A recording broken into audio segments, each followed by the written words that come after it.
limited Iran's nuclear activities in return for the lifting of sanctions. Iran has violated key commitments since then President Donald Trump pulled out in 2018 and reinstated U.S. sanctions. Joe Biden is willing to lift them if Iran reverses the breaches, but it wants the U.S. to make the first move. Now, Kenya's representatives in the CAF Confederation Cup Tusker FC and Gor Mahia will have to fight harder to keep their hopes of qualifying for the group stage of the Continental Championship after drawing and losing their first leg matches in Nairobi and Brazzaville respectively. Tusker were held to a barren draw by visitors CS faction as Gor Mahia went down 1-0 to the AS Otoho Doyo courtesy of Okurido Ronald's goal in the 63rd minute. The Brewers thus have a difficult away match to Tunisia on December 5th, where they will have to avoid defeat to progress, while Kogalo will need to win by at least 2 goals in Nairobi to advance. In Nairobi, Tusker had the chances to score, especially in the early stages of the first half, but were too blunt to break as Faction's defense. This is Newswire. I'm Dennis Aseto. Good morning.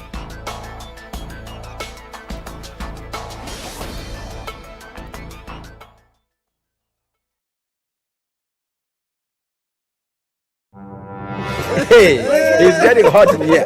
The media has greatly contributed to the moral rot that we experience in this country. I remember a senior politician telling me, point blank, nobody steals in the field, it's stolen in the granary. So my friend, if you're going to win an election, jipange kwa granary. I think we are suffering from Stockholm Syndrome.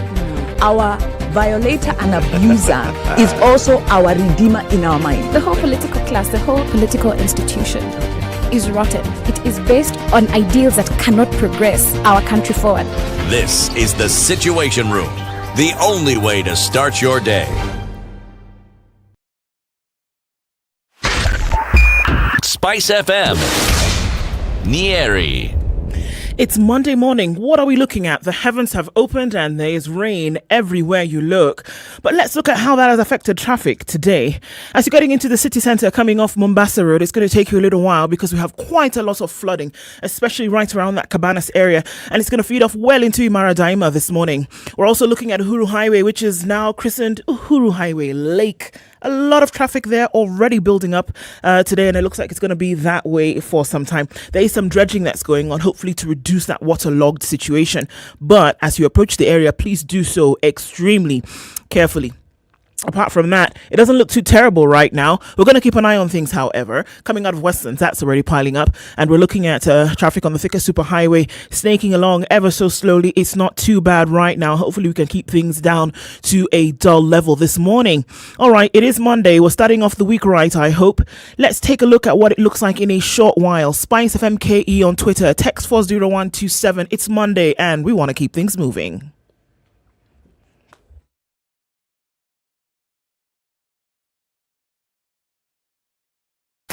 Are you ready? Okay. Spice FM.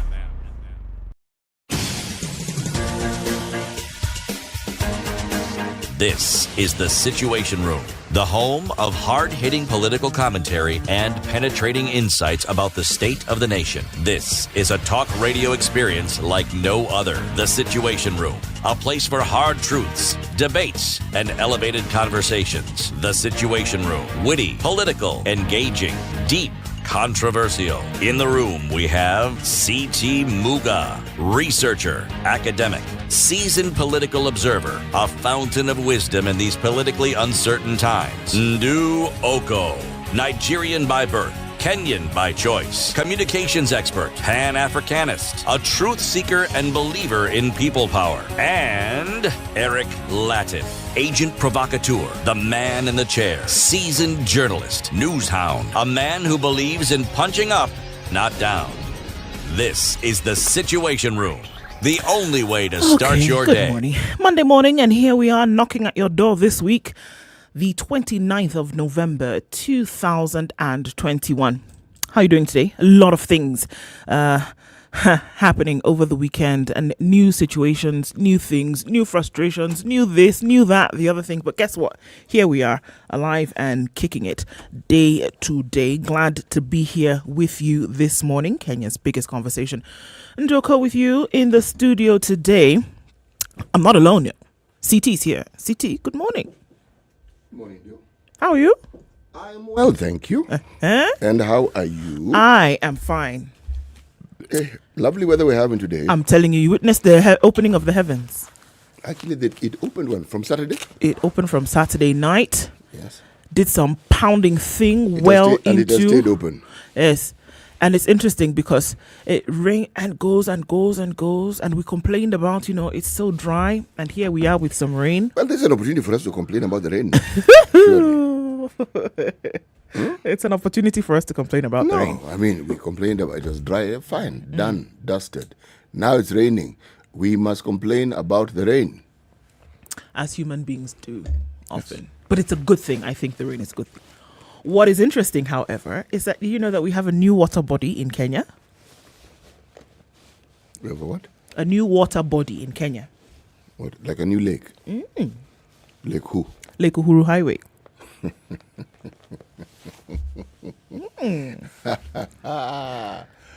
Oh. Yeah, it was quite interesting to see vehicles submerged. The Kenya National Highways Authority, however, did tell us that what they would be doing is some then dredging and trying to, excavate a little so that the water had somewhere to go, opening up those drainages. So maybe it'll make things better. But then voila, it rained again. No. Yes. When the Met department tells you it is going to rain, even if it doesn't rain on the day they tell you it's going to rain, I would assume that the drainage systems that we speak of were there before it rained, isn't it? Indeed. So if they were there before it rained and for some reason they were getting clogged up, do you need rain for you to see that they have been clogged up? It's now physical manifestation of this thing that you've been talking about so that you know, okay, here we are. This is the situation that we had been pre-warned. Now, it's with us. Let's do something about it. But working advance. But there's something else I'd like to look at. When it rains and the markings on the road that demarcate the lanes is unclear, it is a complete nightmare. Yeah. More so in the dark. You honestly do not know whether you're in the middle of the road, on the side of the road, or about to fall off. You have no clue. No pun intended, but then it's an ocean of confusion. I mean, surely these markings, are they not part and parcel of the basic requirements of a road? So that at least something that reflects. Yes. Let me tell you, it's deadly. It is. Not a good situation to be in, and that's for sure. All right, starting off the show, good morning, and thank you for joining us today. Before we get into things, let's look at what's happening with COVID-19 in the country. 261,758,685 is the world tally for COVID-19 cases. 5,217,033 deaths.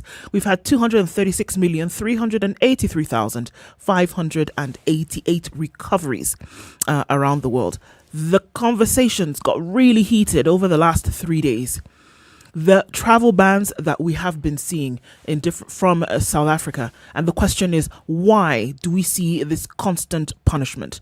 Meanwhile, other parts of the world whereby we've seen that there are likely to be another 700,000 deaths in the next 3 months. Why are we not seeing travel bans to these particular countries?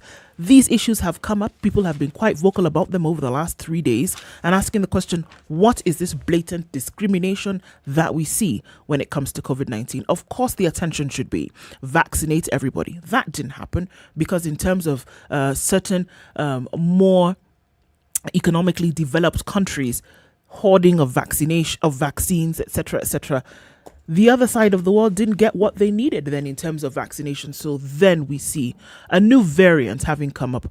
And CT, you say this all the time. We should have expected this by virtue of the fact that we do not know everything about COVID. Expect new variants. Expect new variants like you did with all the other diseases that we're grappling with today. This is something that you should have expected. But then when it rears its ugly head, what do we hear? That certain countries then get the slam in terms of bans. And, it's now taking on a totally different conversation. We're now looking at global racism. It's acquiring color. I'm telling you, no pun intended, it's acquiring color. Definitely. And now it's a racist conversation. But you see also what is of significance. This is a double-edged sword. Yep. On the one hand, you don't know very much about this variant. You don't know how virulent it is. You don't know whether it spreads faster. You don't know whether it manifests itself in other ailments that you're not accustomed to. There is so much you do not know. Indeed. Now, you're adding this on top of the things you don't know about the viruses and the variants that we already know about. So the scientific world has their work cut out for them. For sure. Because all these things require responses. But the issue here is you slap a ban. South Africa have a robust research system. Robust. One of the best on this continent. Okay? Now, they are the ones who came out and said, we have found this. Not somebody else found it for them. No. They came out and said, this is what we have found. Now, they have self-declared. No, surely. Punishing them is not the way. It isn't. That's how I'm saying it's complicated. On the one hand, you can understand why people are jumpy about it. People are jumpy about just basic COVID, fundamental COVID that we understood. Now, a new one, and one, well, whose composition and variables are unknown to you, the most likely reaction is likely to cause panic. Indeed. The question is, what do we know? What do we know about this variant? It's been named Omicron by the World Health Organization, following the pattern of Greek code names like Alpha and Delta. It's also incredibly heavily mutated. According to Professor Tulio de Oliveira, the director of the Center for Epidemic Response and Innovation in South Africa, he said there was an unusual constellation of mutations. He says it's very different to other variants that have been circulated, but he said the variant did not surprise us. It has a big jump on evolution and many more mutations that we expected.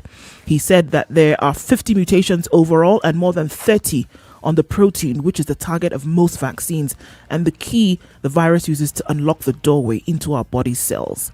So he says this level of mutation has most likely come from a single patient who was unable to beat the virus. A lot of mutation doesn't automatically mean bad. It is important to know what these mutations are actually doing. So we can run around what we don't know, but I think it is important to focus on what we do know and then take, steps to make sure that we're handling this properly. Perhaps a ban was not the best way to go. It's 16 minutes after 6 o'clock. This is Kenya's biggest conversation. We're going to say hello to you in a minute, wherever you're tuned in from around the country and indeed around the world, as we take a look then at what's happening in the news.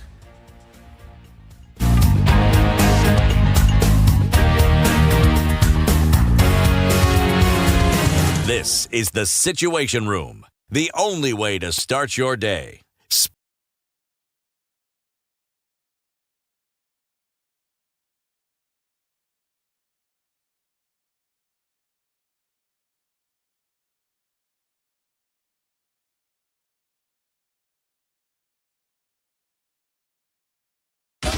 .24/7 around the world, non-stop. This is SpiceFM. It's our favorite time of the year and the time to shop, win and celebrate Naivas Christmas Kilokol.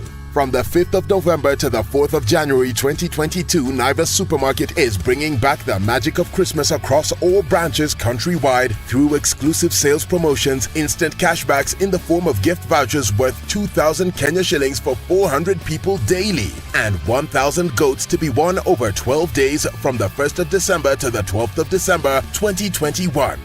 All you need to do is present your Naivas reward card at the till while paying for your shopping and stand a chance to win instantly at the till. And this week, courtesy of Christmas Kilokol, we are bringing you the biggest Black Friday deals yet. Enjoy up to 50% off on a wide range of selected items across all Naivas supermarkets. Wherever you are in the country, you can enjoy this offer at your local Naivas branch.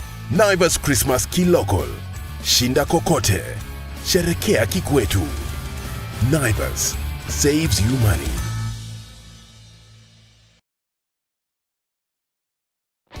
This is something people need to understand. Your money, my money, equals our money. We cannot have your money is our money and my money is my money. The only way to live your best life is to create a balance between work, love, and play. The Adults in the Room is the only show on radio dedicated to educating Kenyans on how they can stay winning in life and in love. Text the word adult to 22840 to get the latest clips from Adults in the Room directly to your mobile phone. SMS adults to 22840. Entertainment at your fingertips, in your home, wherever you need it. That's the Showmax promise. Join me, It's raining through most parts of the country. Thunderstorms in some parts. Nairobi at 16. We'll see that rain for some time. Go to highs of 24 and lows of 15. Nakuru, partly cloudy conditions at 14. Highs of 24 and lows of 14 today. It's already raining in Nyeri at 13. Highs of 22 and lows of 13. Eldoret wakes up to rain as well at 14. Highs of 23. Lows will come back down to 14 today. In Mombasa, light rain in some parts at 25, highs of 32 and lows of 25.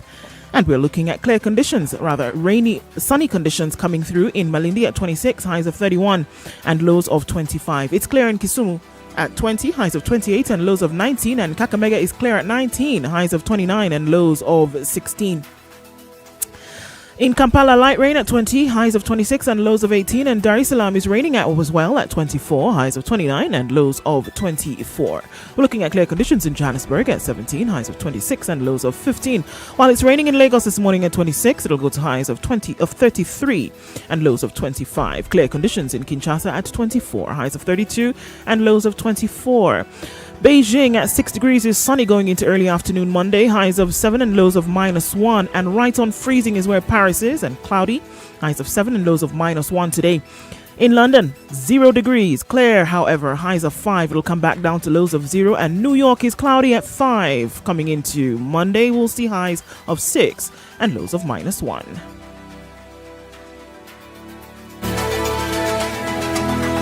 SpiceFM. It's getting hot in here. Oh, everybody steals. It's better a thief who brings something small back. And I say to myself, there's no better thief. A thief is a thief, period. All those bribes, how much they are getting per year, how much inconvenience they are causing. As much as you call it a small case, it's worth it to be convicted. The truth is, we are a tribal nation. Because if we were not tribal, and I want to go back to this, you cannot continue walking around with a mug which is clean outside and it's rotten inside. We have become a Fuliza country. We have mortgaged our country because of debt. You've got one chef working and the assistant chef wakati anatakana koroge unga nini hayuko. This is the Situation Room, the only way to start your day. 102.5 Spice FM, Kisumu.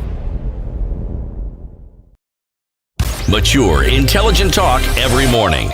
Spice up yourself.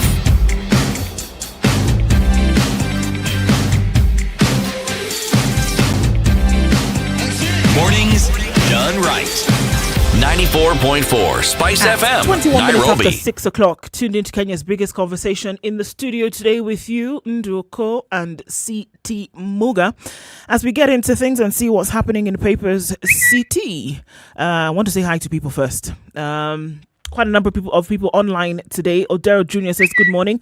Watching from the Great Wall of Kino, Asante Sana, Karibu. Benson Mumo tuned in from County 001. Machakos Kola. That's where Felix Mutunga is tuned in from today. Kev Santana says, good morning, folks. Nanyuki is online. Have a great week ahead. You too, brother. Ed Gitonga says, good morning, guys. Tuned in from a cold, wet Nyeri County. Same here, my dear. Good morning. Happy new week to everyone tuned in from Mombasa. Serfina Nyanduru is tuned in and watching from Washington, D.C. Stanley Gashe Stan says, good morning from Juja, Mount Kilimambogo View. Welcome back. Asante Sana. Hii mvua imekurudisha nyumbani. I'm telling you, it's quite the wet morning. Victor Saropoulos says, good morning. Tuned in this morning from Nairobi. Thanks, guys, for joining us today. CT, let's start with today's proverb. Yes, we haven't left the land of the Swahili. So, today, I mean, what inspired this particular proverb was, for today, was the rain. Okay. Aliye kando hangukiwi na mti. Aliye kando, on the side. Hangukiwi na mti, will not have a tree fall on them. All right. Be careful. Yes, and I was thinking about it with reference to the rain. Ukiwa kwenye kivuli, hutanyeshewa. If you go with an umbrella. Yeah, or if you're in a shed. Oh, if you're under the shade, shed, right. you will not be rained on. Right. So now, get your mind working and think of how broad you can actually expand that particular proverb. Indeed. Yes. It can go far and wide. Yes. Hey, Okay. So let's take a look at what's going on in the papers today. Not to forget that for 20 shillings only, you can have access to the Standard e-paper, 10 days of archives, all your favorite crosswords and Sudoku, and, having a look at what's going on in your papers on a daily. Don't forget, 20 shillings and you can subscribe to that. Today, the Standard Group launches the converged newsroom, going towards business transformation to a digital-first media house. We unveil our new converged newsroom, print, digital, radio, and TV platforms with content that will make you watch, listen, and read to make your day count. That launch happening this morning, and you will be able to see that on KTN News from 10 a.m. Converged newsroom, quite a thing to see, making sure that the content that you receive on various platforms is top all the time. All right, at 24 minutes past 6 o'clock, let's have a look at what's going on in the papers. CT. Yeah. There is an article in the paper that caught my attention today. It's an unusual article, unusual in the sense that this isn't something that one sees very often or even one reads about very often. Nonetheless, it's in the Nation, and I have read it to my great amazement. You know how it is we talk about human trafficking. Yes. And you talk about it, and it's always something that happens in some other country far away from you. And then when you come across an article that talks about human trafficking, and it's not in another country, it's in the country where you live, and that the courts have actually responded to this particular matter, and they have ensured that the person who's been accused of that particular heinous crime has actually been jailed. Oh. Yes, this took place in Mombasa. Okay. There is a fine gentleman who is reported in his papers as having been accused of trafficking women from Nepal, Tibet, those sides. Into Kenya? Into Kenya. Nepalese? Okay. Okay. He would keep them in an apartment in Bamburi.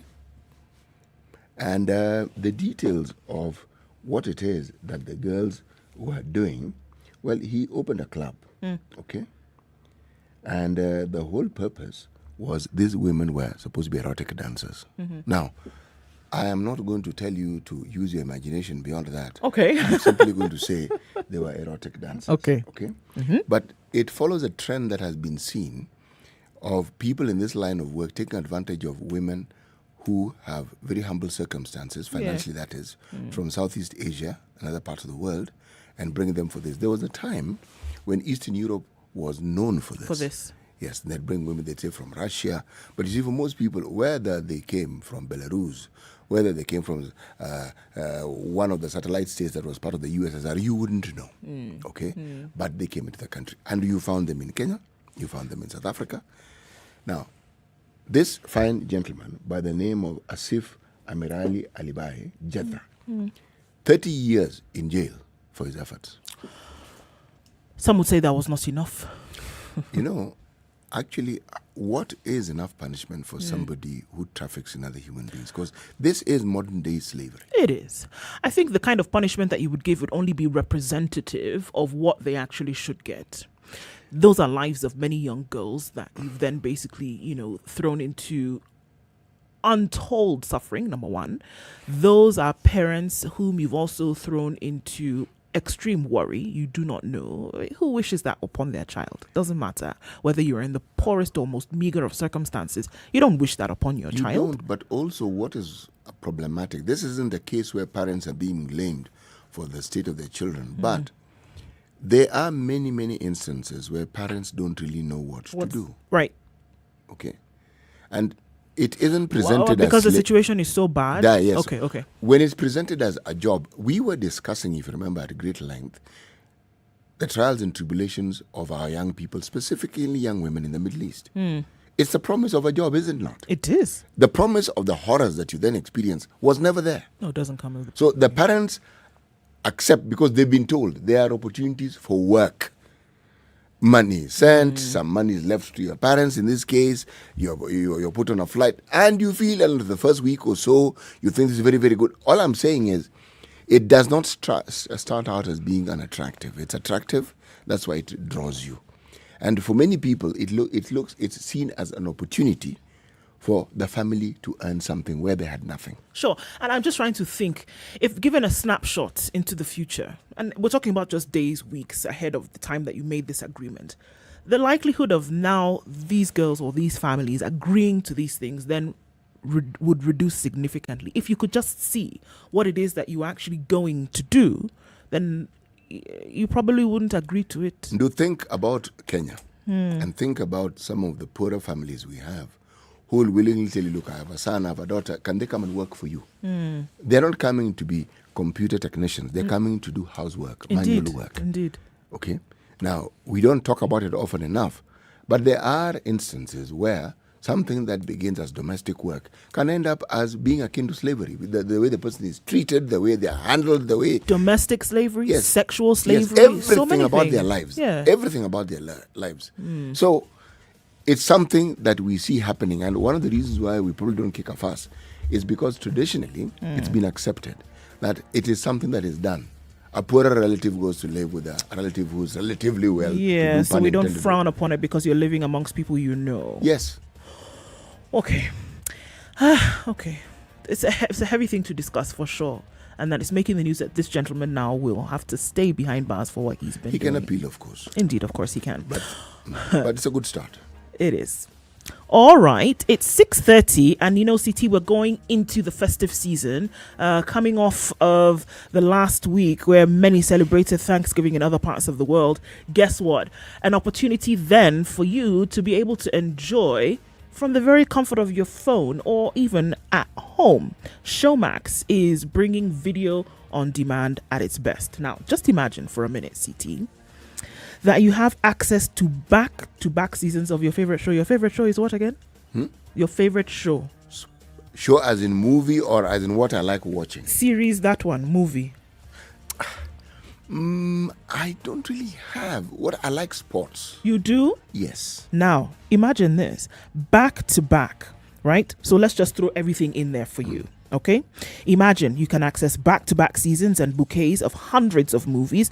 I know you like documentaries and children's programming. I don't know if you like children's programming. Yes, I like animation. Voila. So now, exclusive show premieres before the rest of Africa and original content featuring your favorite stars. I could go on and on, but because it's amazing and it's all true, and that's what Showmax has to offer to you. So you're able to choose from a Showmax plan and register up to 5 devices. Your phone, all of them, CT, all your phones. How many? 3. Well, right now, there are only 2 on the table. Voila. 2 of them, plus your tablet, then plus your computer at home, then plus your television. You can hook all of those up to 5 devices. And you can also, the thing that you like, Showmax Pro, and get live sports streaming of all major leagues and music and news channels, and Showmax Pro Mobile. So you can walk around with these favorite sports programs of yours on your phone. So just hold on. I'm going to tell you a little bit more about how you can get 1 month absolutely free with Showmax at 28 minutes to 7. Situation Room, the only way to start your day.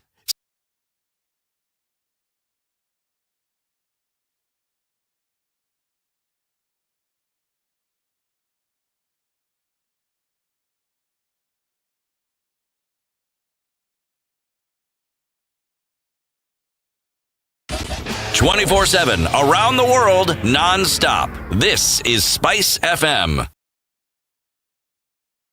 They say the world can never run dry of talent. We just need to celebrate them. Join Jamal and the lovely Laura as they give us a brilliant showcase of 254's finest talent in the music industry and take us through great music hits. Watch Iwake every Saturday at 10 p.m. on KTN Home. There are thousands of jobs in construction and real estate waiting just for you. Listen to 00 Direct from 10 a.m. this Saturday on 94.4 Spice FM. Streaming live on standardmedia.co.ke. Jobs in construction and real estate. A special 00 direct with me, Olivia Otieno. Brought to you by Mabati Rolling Mills. Okay, with a lot of wet roads in Nairobi this morning, traffic is building up, coming off of Mombasa Road today, right around that Timara stretch, in and outbound, continues to be a thing. Not to forget, you can use the Southern Bypass, probably give you a longer route, but an easier experience into the city centre this morning. All right, where else is it piling up today? We're looking at Langata Road going towards the Wilson Airport, and then out towards the Timor roundabout. That already is a mishmash of traffic, a little bit here, a little bit there. Bagathi Way, not looking so bad. It looks like folks are going to want to stay away from Uhuru Highway this morning. I know that they were doing something to get that waterlog out, but just in case, folks have the heads up already. But Uhuru Highway, especially around those little pockets where they're doing some construction, some traffic building up in and outbound there. We're looking at the industrial area strip and that whole square, Jogo Road. We're looking at some traffic on Likoni Road and also on Lunga Lunga coming off Lusaka as well, spilling over to the interchange on Mombasa Road. That's what it looks like right about now. It's already picking up on the Thika Superhighway as well as Kiambu Road getting towards the city. Ngara not looking too bad, but we're going to see it pick up once we hit traffic hour. All right, let's take a look in a short while what it's going to look like, but we hope that Monday doesn't bring that madness. SpiceFM KE on Twitter, text 40127.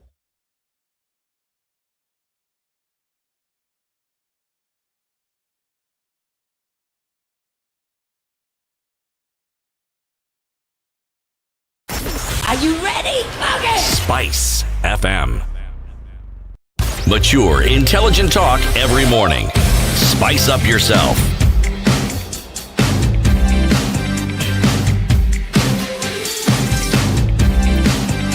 Mornings done right. 94.4 Spice FM. 25 minutes to 7 o'clock, taking a look at the papers this morning. Hey, sheesh, this table is cold. CT. The weather outside has come inside. Okay, on the back page of the Nation, there seems to be a crisis. High teachers' exit rate leads to crisis amid serious deficit. I know there's a lot of politics and stuff going on right now, and two women clashing in a certain county. Maybe we'll look at that later. But according to the Teacher Service Commission, between 8,000 and 10,000 teachers exit the service annually. Yet the Commission has over the past 5 years been allocated funds to employ only 5,000 per year.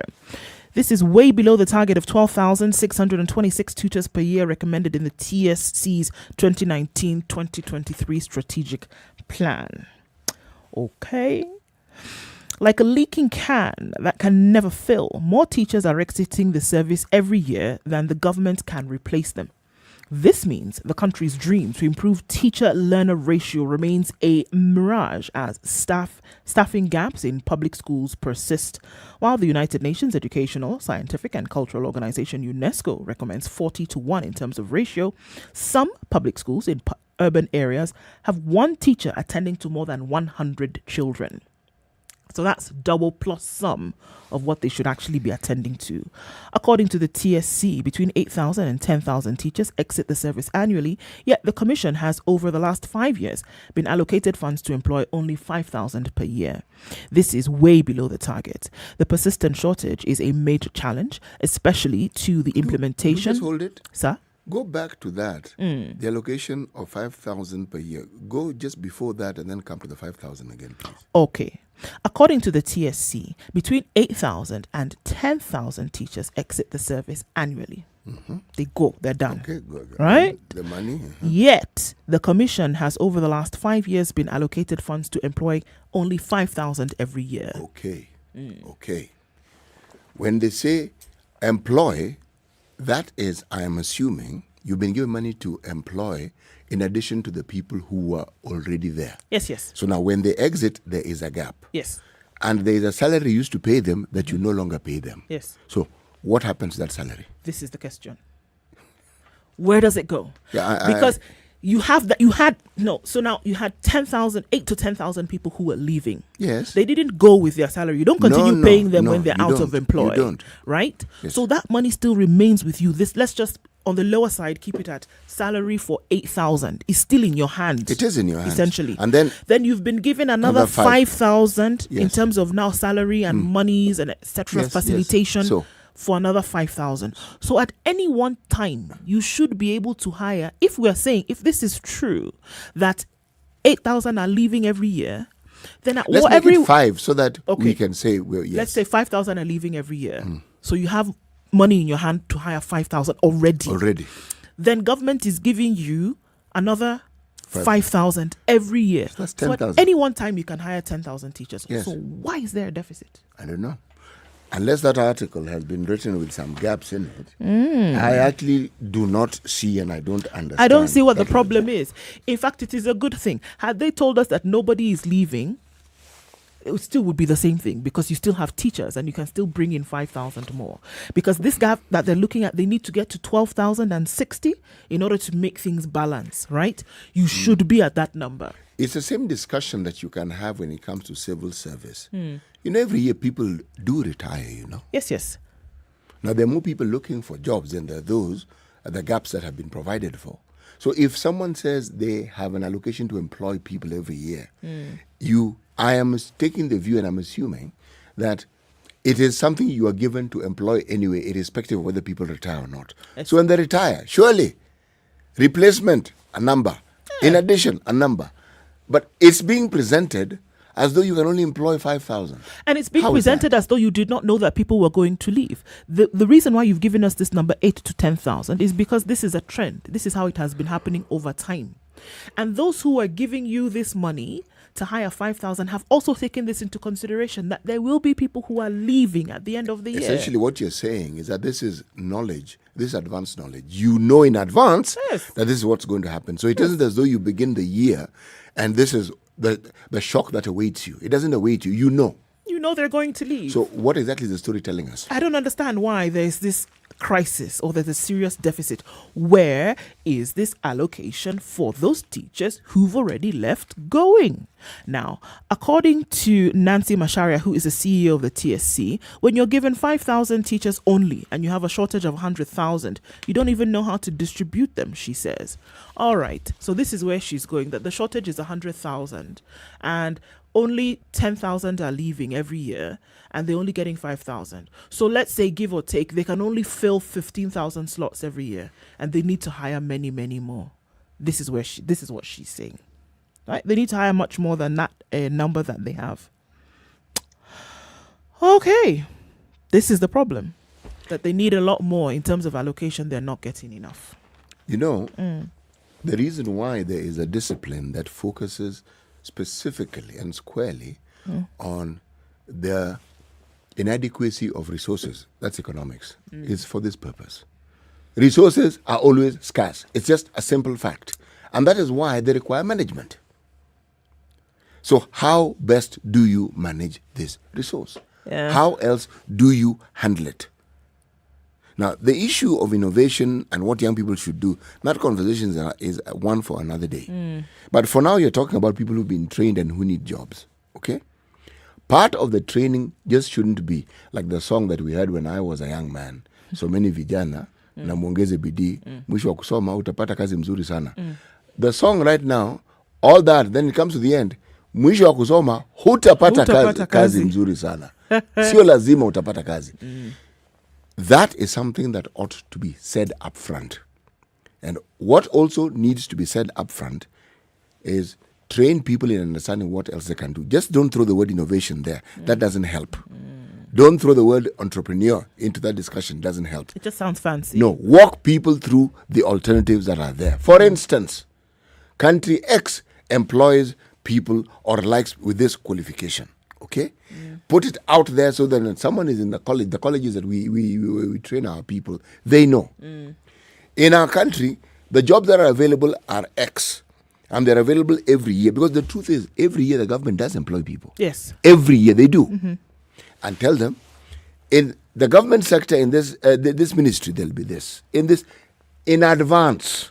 So people know. So all the options that are available have been told to the people. So when the adverts come out, you don't wait for the advert. You know the advert is going to come out. And you can even say when the adverts will come out. When they will come out. Yes. You would be able to know.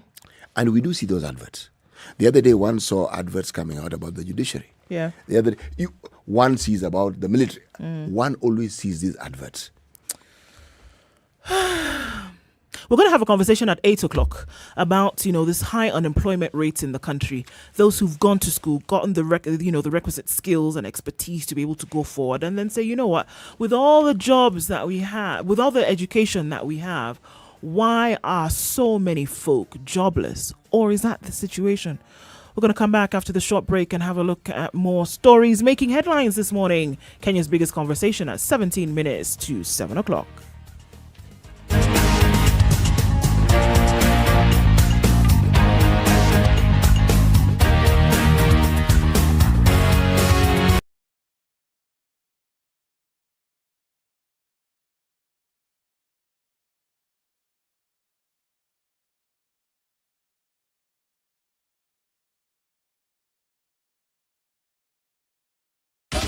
"24/7 around the world, non-stop. This is SpiceFM.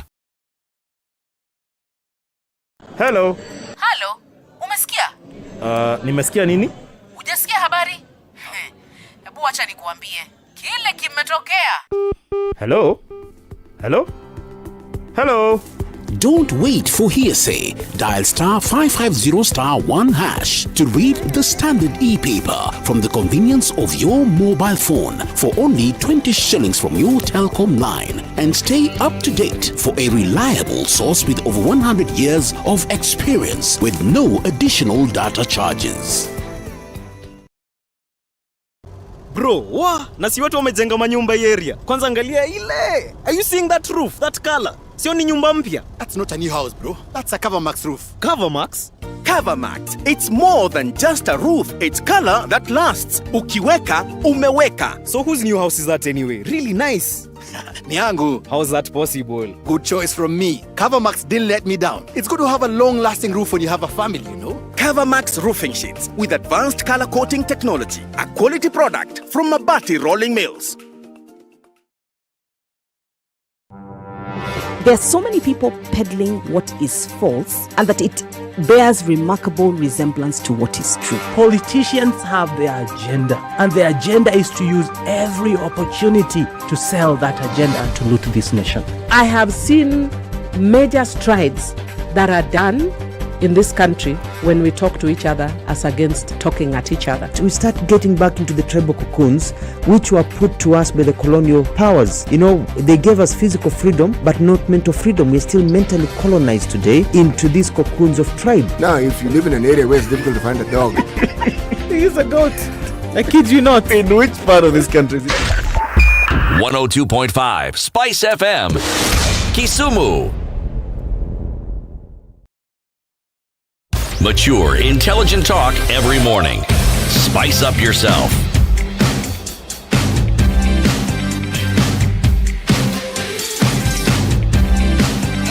Mornings done right. 94.4 Spice FM, Nairobi. Taking a look at what's going on in the papers today. All right. In the Standard, there will be no lockdown despite new COVID variant, according to PS Mochache. And that was it. So are we going back into a situation of lockdown with all the rallies, etc., etc.? Many things have been said. The Omicron variant, which was first reported last week, has created concerns in the country. Folks are saying, okay, so what does this mean? The virus has been detected in Botswana, Hong Kong, Israel, Belgium, the United Kingdom, Germany, and Italy. Many are asking, so are there travel bans on these other countries apart from Botswana?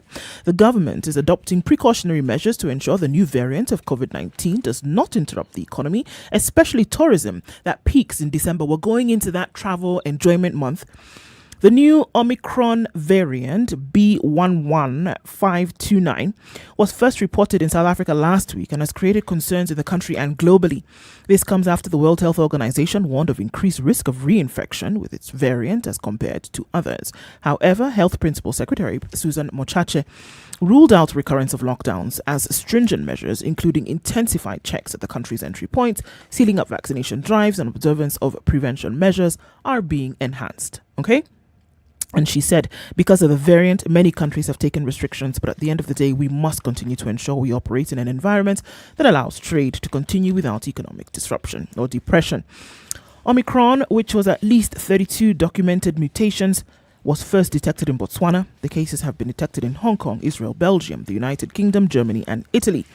Onchache said, although Kenya is dealing with the Delta and now Omicron virus, Kenya should not panic.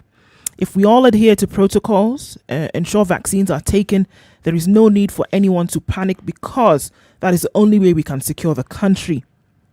Even with the emergence of the variant, a majority of Kenyans have thrown caution to the wind and no longer wear masks or observe social distance, especially in political rallies. So she's basically saying, look, we're not going to shut the country down. That's not going to happen. We've just come back up. We're going into December, things going into a merrymaking mood and people going on holiday. We're not shutting down the country, but we're going to intensify these measures. So folks, we're going to go back to where we were. Those who've forgotten to wear your mask, maintain social distance, keep yourself and your hands clean at all times. And that's what she's saying needs to be ramped up. But in terms of shutting it down, that is not going to happen.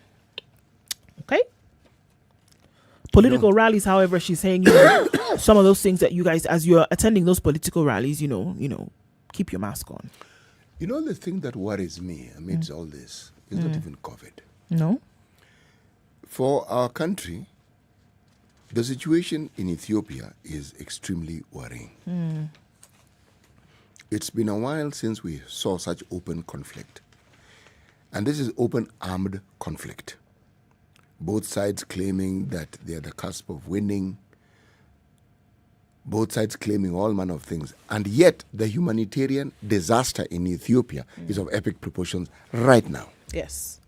Let me tell you why I'm saying it worries me. And we'll talk about it more in the course of the week. It worries me because we share a border with Ethiopia. Okay? And when you have an unstable situation, what it often means is that the proliferation of arms from that country to this one becomes easier. Again, why am I saying this? We've been talking about Laikipia and the issues in Laikipia. Okay? Yeah. The situation in Marsabit is worse. There is an out conflict between the Borana, the Gabra, the Burji. And it's not as though the communities are fighting. No. Conflict is being driven by politicians. And you hear news, you hear rumors, you hear things being said about lots of arms being proliferated. In the last 2 months, over 130 people have died. The question that is asked is not how many people have died, but which communities did they come from? So who? Now, you see, what this does, it fuels the fight even more. Again, rumors, news coming from there, that many people who did business and were prominent within Marsabit have either moved to Isiolo or Nanyuki. Now, people are deserting that particular place. Now, there is also news that we took the GSU forces there. Marsabit is vast. A lot of it is dry. Yeah. The GSU will go, yes. But a terrain like that requires people who are familiar with the terrain.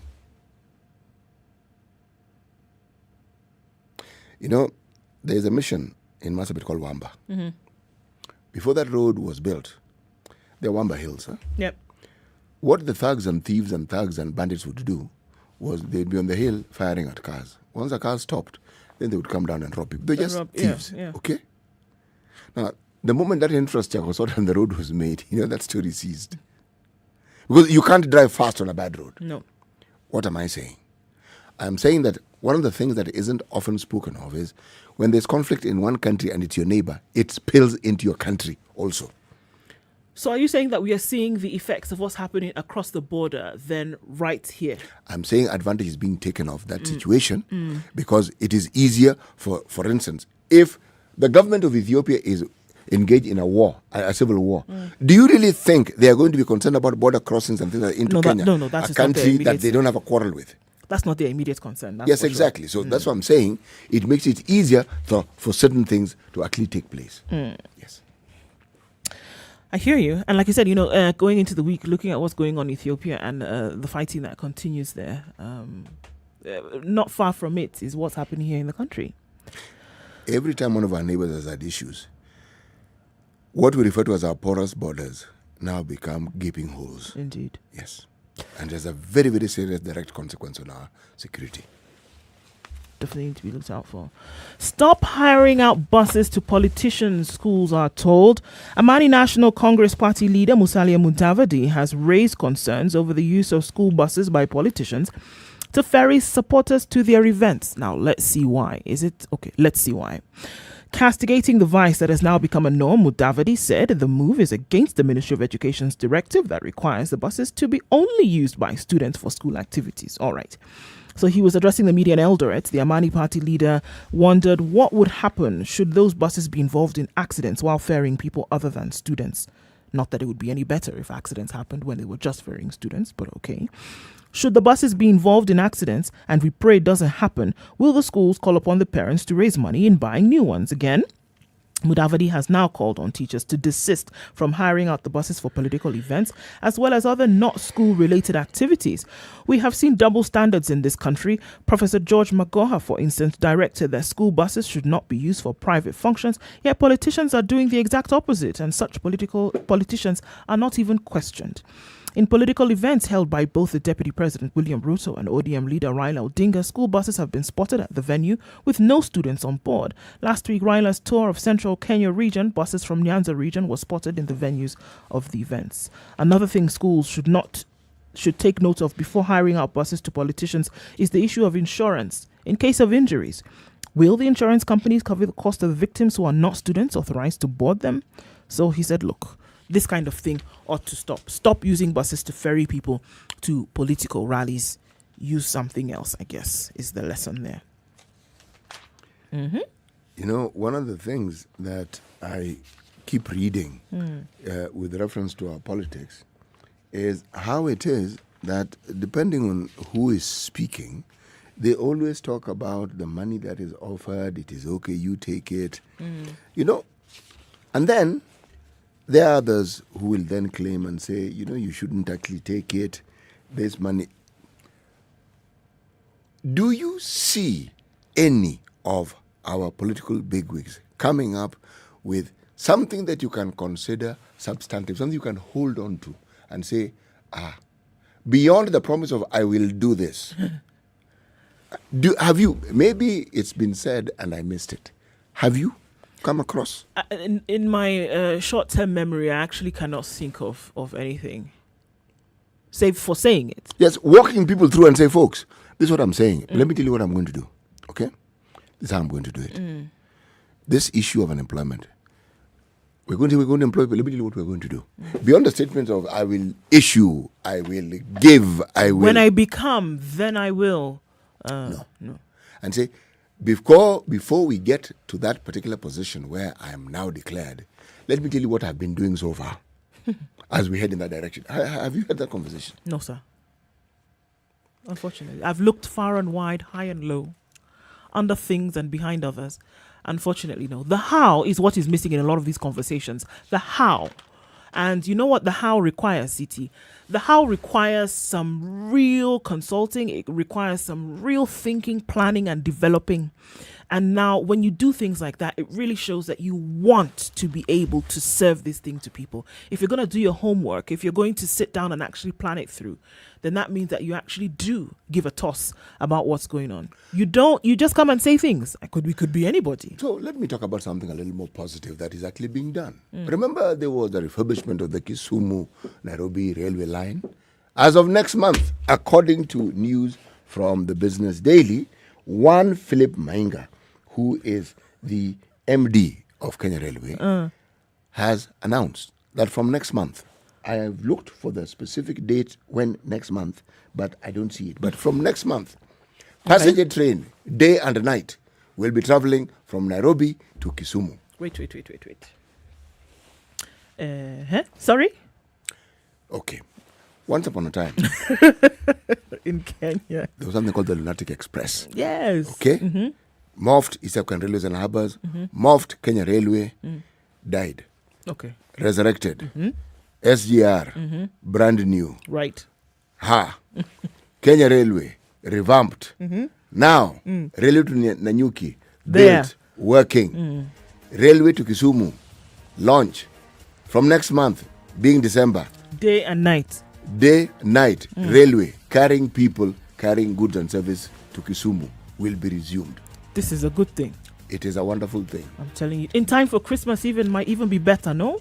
Because it has now, you see, it's not just the railway. You know what does? The railway stops. It means all those stations that had been abandoned and vandalized, it'll bring life to those stations again. Sure. Because there'll be people who will want to stop in those places. Right. And it'll put business back in the hands of those who had otherwise lost it. It'll bring life into, what would have just, dead towns where people are just milling through. Yes. I like it. How many people in this country know of a place called Ilikek or Baruk? No. Yes. Near Naivasha. One is near Nakuru. They're all these lovely little stations. In the line of the railway? Yes, they are. Yeah. And they more or less died. Yeah. You don't hear of them because what? The railway died. The railway also died. But now the railway has come back to life. So, good thing. I think it's a and brilliant congratulations thing. to Kenya Railway. Absolutely. 100% congratulations. And not only Kenya Railway, congratulations to Kenya Pipeline, who actually helped fund it. Voila. It's a good thing. I would like to know when that will happen in December. You can imagine the number of people who are going to take advantage of that and not have to do this dance with rising bus fares around Christmas time going up country. That will be very interesting to see. We're coming round to 7 o'clock. We're going to hear the news and then come back and continue the conversation. In the hot seat in a few minutes will be John Mutudo. Remember him? Mutudo Laws? He has a thing or two to tell us this morning.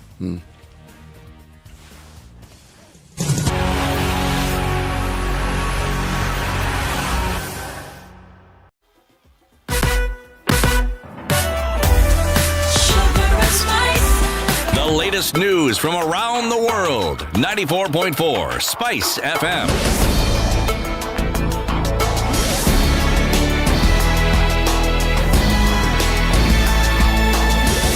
This is Newswire. I'm Dennis Aseto.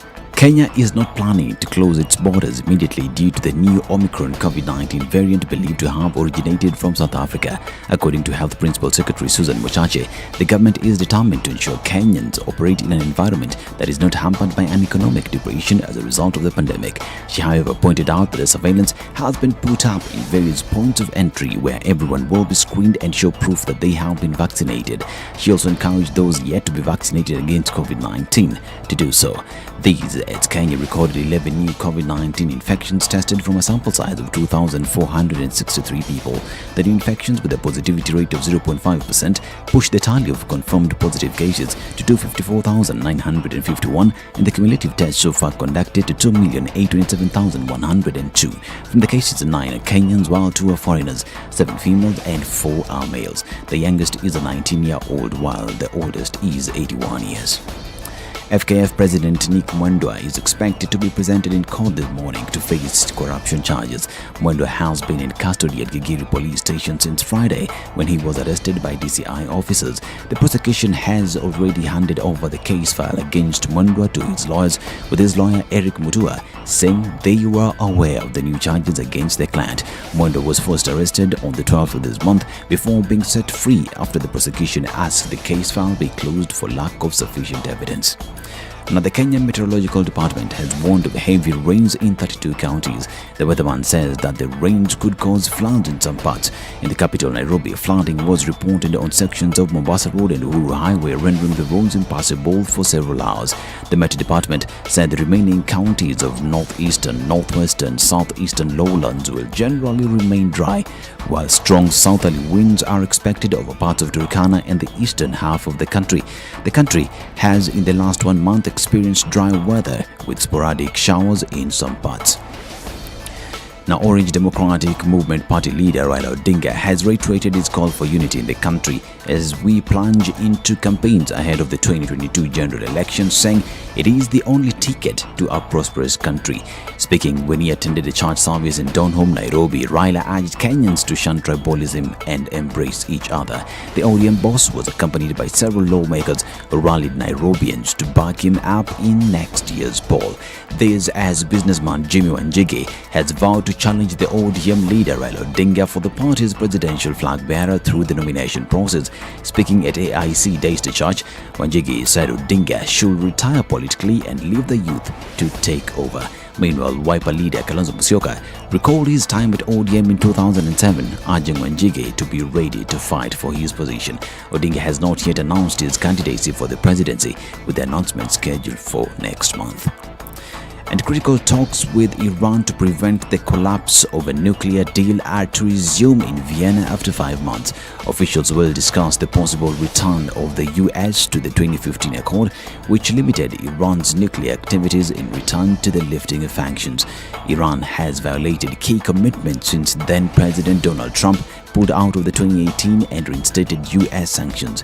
Joe Biden is willing to lift them if Iran reverses the breaches, but it wants the US to make the first move. Now, Kenya representatives in the CAF Confederation Cup, Tusker AFC and Gor Mahia will have to fight harder to keep their hopes of qualifying for the group stage of the Continental Championship after drawing and losing their first leg matches in Nairobi and Brazzaville respectively yesterday. Tusker were held to a barren draw by visitors CSS faction as Gor Mahia went down 1-0 to S. Otoho Doyo, courtesy of Okuri Roland's goal in the 63rd minute. The Brewers thus have a difficult away match in Tunisia on December 5th, where they will have to avoid defeat to progress, while Kogalo will need to win by at least 2 goals in Nairobi to advance. In Nairobi, Tusker had the chances to score, especially in the early stages of the first half, but were too blunt to break S Faction's defense. This is Newswire. I'm Dennis Aseto.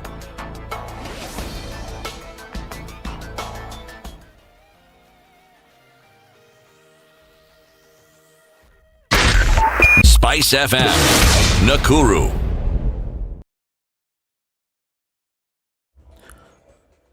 All right, at a few minutes after 7 o'clock, what are we looking at? Some traffic. Mombasa doesn't look too pretty right now, actually. And this is in and outbound, especially right around that Imaradaima stretch. That continues to be a bone of contention. We're looking at that Jogo Road today, also going towards the train station and then out towards the roundabout at City Stadium. Landis Road taking a hit there. It's not too bad right now, but we're looking at Langata Road. That's absolutely jam-packed, bumper to bumper, moving very, very slowly this morning. Are you getting onto Langata Road from the Southern Bypass? You might want to think and then go even further out and then come out on Gong Road, which doesn't look too bad right now. Snaking along towards the roundabout at the City Mortuary. That's what it looks like right now. Coming off Thika Superhighway, that has built up quite some as well, and it's seeping out towards Outer Ring today. Kiambu Road also quite jam-packed as well. Limu Road taking its hit as well this morning. Okay. So we hoped it wasn't going to get too crazy, but we're looking at all the traffic getting into the CBD looking really, really crazy in terms of traffic this morning. Let's keep watching out for this. Talk to us, guys, where it looks crazy for you or where you find a good route. Talk to us on SpiceFMKE on Twitter. Text on 40127. Let's keep things moving this Monday morning.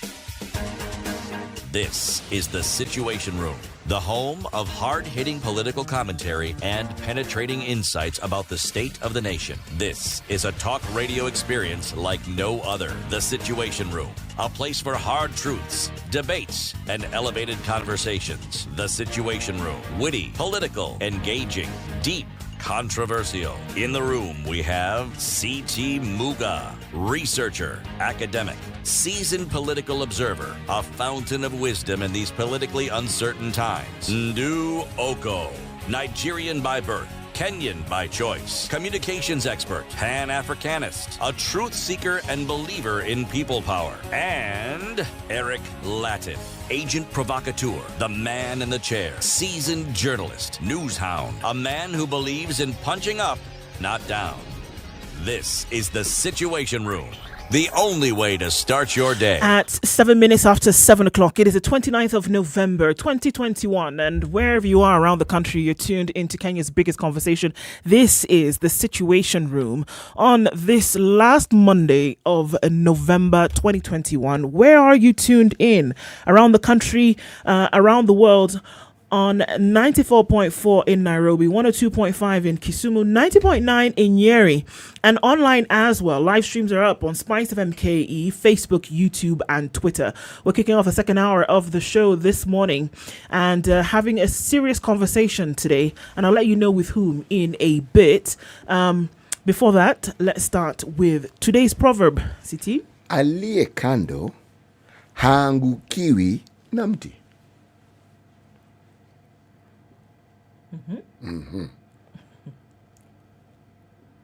Aliye kando haangukiwi na mti. The presumption here is ako kando ya hiyo mti. Now the kando, you can be on both sides of the tree. Now the kando is a side on which it might actually fall. Right. Yes, but of course now you can extend it to think about what else can fall on your head. Rain can fall on your head. And what must you use to protect yourself? And where do you need to position yourself so that that unpleasant perchance doesn't befall you? Indeed. Well, isn't that the question, though? What are we going to use to protect ourselves? Even getting into political, really into the political season now, the tempo has been upped quite some. And maybe our guest who's in the hot seat this morning will be able to tell us today. I think there's certain things that he thinks. And are we having the conversation around what leaders promise? Who is being offered up in the leadership today, and what choices do we have in terms of decisions that we will make? Honorable JJ Muthudo is in the studio with us this morning. Good morning. Morning. Karibu sana. Asante sana. Asante. How have you been? I've been well.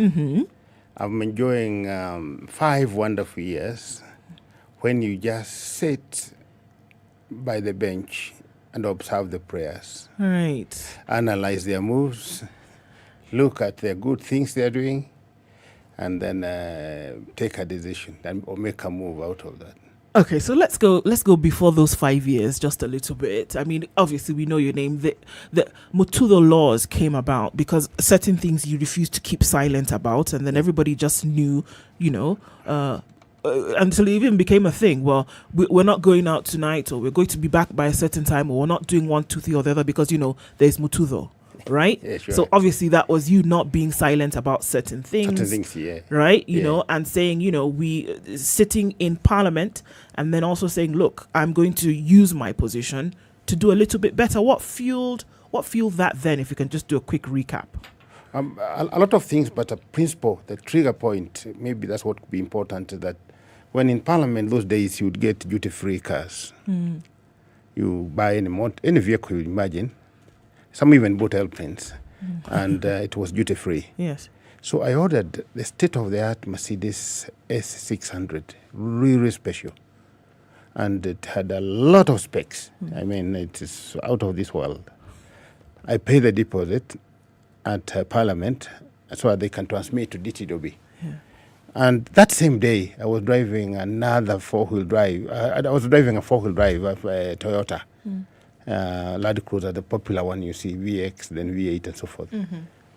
I went to Gatundu, and on my way to Gatundu, just before getting Shaweri, on the way there were around 10 o'clock, there were about 400 people in the trenches sleeping. Drunk. Drunk, they can't, and I stopped over, and I looked at them and had a chat. They can hardly say anything, they just drunk, they were drunk. I think very drunk. The type I saw. By the way, I saw another group like that in Kericho the other day, just behind the technical college. So I came back to my car. We had a driver, and I prayed a moment and said, "Now, God, look at John Mutudo here. He's going to, within a week, he's going to do deposit in DTW, and in Germany in 3 months, 6 months they will start production. See, Mercedes S600." You order. It is never in the showroom. And I'll be driving through these people. A back left or back right or driving. What kind of a human being am I really? Surely. There must be a problem here. Around that same time, I was appointed the chairman of Agriculture Committee. And I'm one man who believes in science. I've spent about 21 years in universities without failing, 4 different universities. So I was trying to understand what has befallen Central Kenya at that time, and why is coffee, tea, and everything failing in agriculture. Then I had just come to a conclusion that there are 4 factors of production in agriculture, just 4. You have land, you have labor, you have capital, you have entrepreneurship or management. They have land, but labor has gone because of alcohol. Around the same time, I was summoned by the former president, Mwai Kibaki, and wanted me to make a comment on really what's happening with agriculture. Why is agriculture just failing all over? Name it. I already knew labor was a problem, and soon land goes away, capital evaporates as you get drunk. That, together with the fact that I had lost my dear brother, I really loved my brother, out of alcohol problems, alcohol-related problems, sometimes just a few years before that. I have grown in Rift Valley, Squatter area, and had seen the worst of it, the alcohol people. I had never drank. That said, I must do something. Don't just sit there and sulk. I must do something.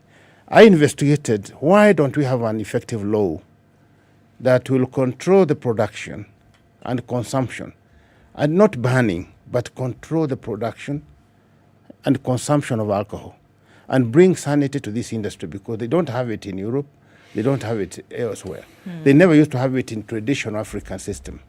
And that's how Mutudo law comes about. It's an evolution of something that was started in 1907. In 1907, when they had the first regico, the first ever legislative bills that were set one was stopping the slave trade. That was in August 17th, 1907, around 2 o'clock. And the second one was stopping all management of intoxicating drinks in Africans. But the second one could not work. Right. So there has been a big chronology of events culminating in what you say like Chang'an Prohibition Act, African Drinks Control Act, and so forth and so forth. But there was never a comprehensive law that was going to control the production and consumption, sale and consumption of alcohol. That's how Mutudo law came about. And it was quite effective because it basically took the country by storm. Everybody had your name.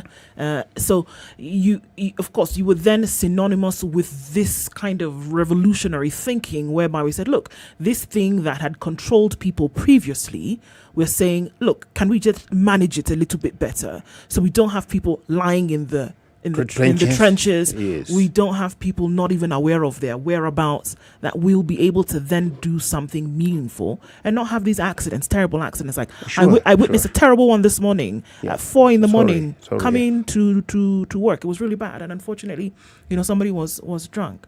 So here it was a revolutionary kind of thinking at that time. Sure. So we're coming into a different dispensation today. And from where you are sitting, I mean, not necessarily in Parliament, but as a concerned citizen and somebody who was in that place before, you're saying something different about leadership today. Yes, today is even more worrying than when I was tackling this issue of being drunk. We are not drunk with power.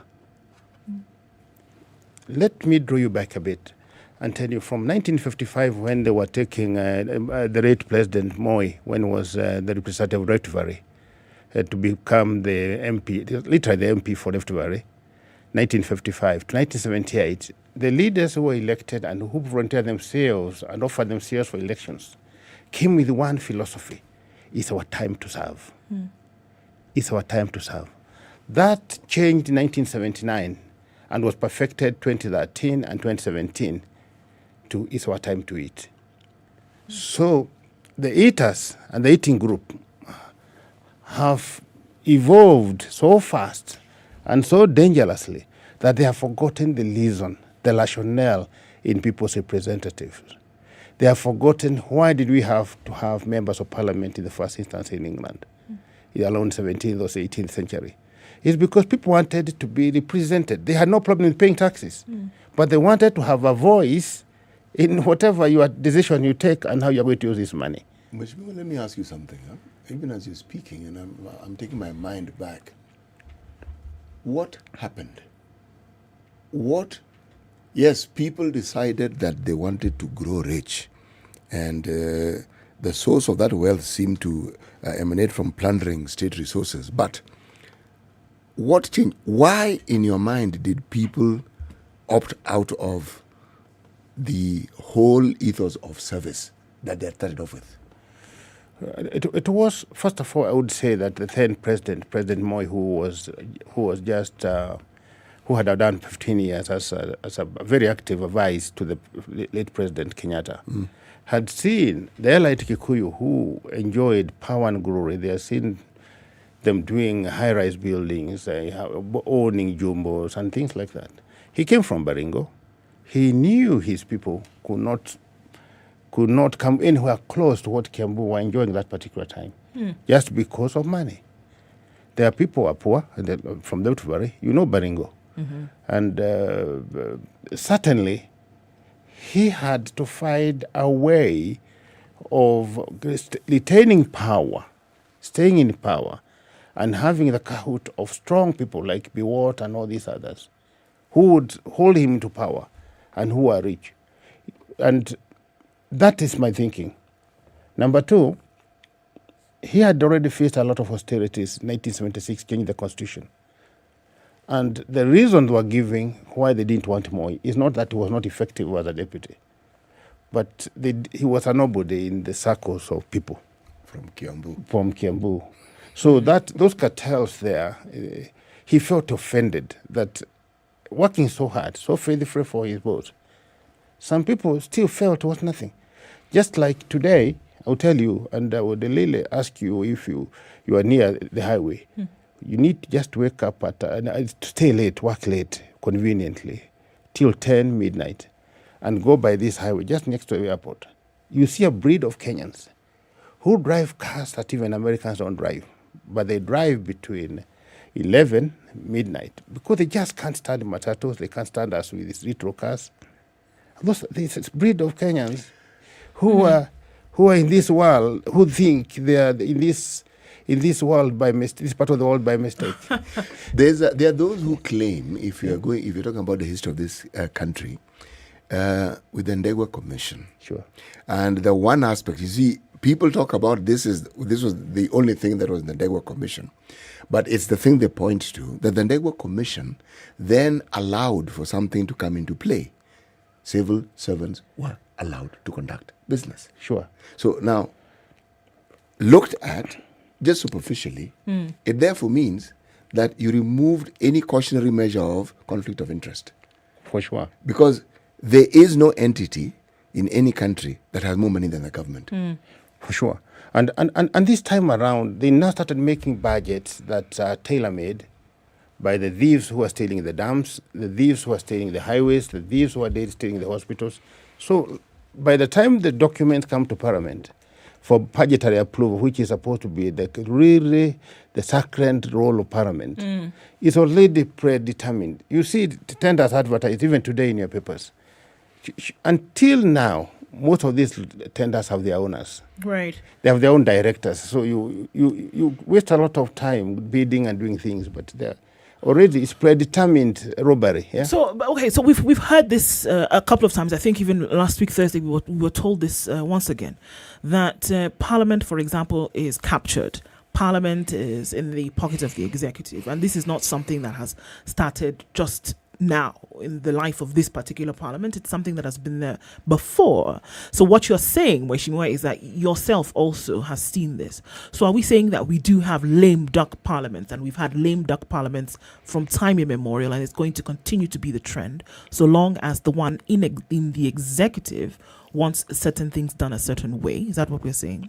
Sure. I served under very strict Speaker Marende, and it was illegal, not approximately illegal, for a chairman of a committee or a member of the committee like me, who was chairman of agriculture, to go and enjoy coffee with the Minister of Agriculture. My wife was a director there then. And even much as I love her, I would not go to the buildings because the standing orders were very clear that if you are conducting oversight to a ministry, then you have no business going to enjoy coffee. Today, they go for coffee, they go for dance, they party together, they get them air ticket, they get them hotels. How do you do oversight like that? Utakuwa umbwa gani? Umbwa kali cannot be sharing bones with the master. It is not possible, or at least this particular time. Okay. So this parliament, and they are reasoning to me, 12th the parliament, show me one committee that has teeth, including the coveted, the most respected powers and privileges, where Waheshimiwas behave not like idiots, but something very similar in the public. And if that happened, you are supposed to be taken to the Powers and Privilege Committee. And in our time, you lose the title honorable. You did. You did. So we didn't want to appear there, even be someone there. The other thing we could do, the speaker was not suggestive. He did not have to tell you, please sit down, please, I don't want to, please, member, there's no word like please. He stands up, you shut up. He stands up, even if you're at the middle of a sentence, you cut and sit down. If he speaks, he will tell you order. Order, Honorable Mutudo, you are out of order, and you are out of the house. I order you out of the house for the next 3 sitting days. That could be 2 weeks, because the way they calculate, and you can't even access your office. Right. It was that serious. If we want to have anything near sanity, let's have people like Speaker Marende back. People who would follow the doctrines the way they're supposed to be. Just like in media. Today you have every Dick, Tom and Harry setting up a radio station, doing a YouTube TV channel, and doing everything, and forgetting every ethic in media coverage. Like, for instance, somebody will be about to commit crime, about to kill a child, but instead of going for the rescue, you are very busy adjusting your poor camera in your phone, trying to capture that. So we need ethics. So to me, let me be corrected. If you know one, tell me. I know the committees in Parliament. Right. Tell me one committee that functions as an oversight body. Are they the argument that we have been given? And I mean, in no way is this a question, a justification of any kind of action. But according to what they've told us, is that they don't have a choice but to behave in the manner in which they are. That they don't have a choice but to make the decisions that they make. And it could go in line with what you've just said, that it has already been predetermined how they should behave, the decisions that they should make, the manner in which they should oversight. It has already been determined for them. Yeah, but as a member of Parliament, your royalty is to the people who elected you.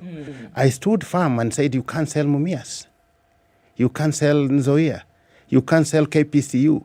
They tried to offer me KFA, part of it. I said, no, you can't sell. These are public assets. You can't do it.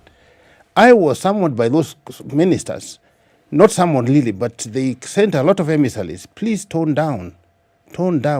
Let some of these assets go.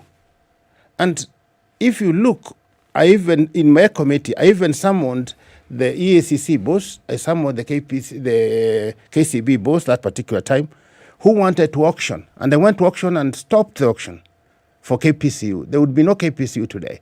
The president, and they are very lucky, the presidents we have had, Kibaki and Uhuru, are real gentlemen. Yeah? Just do your job and do it right. You never, ever be forced. You saw it. I stopped import of GMO maize. Prime Minister Raila Odinga was in charge and was fiery.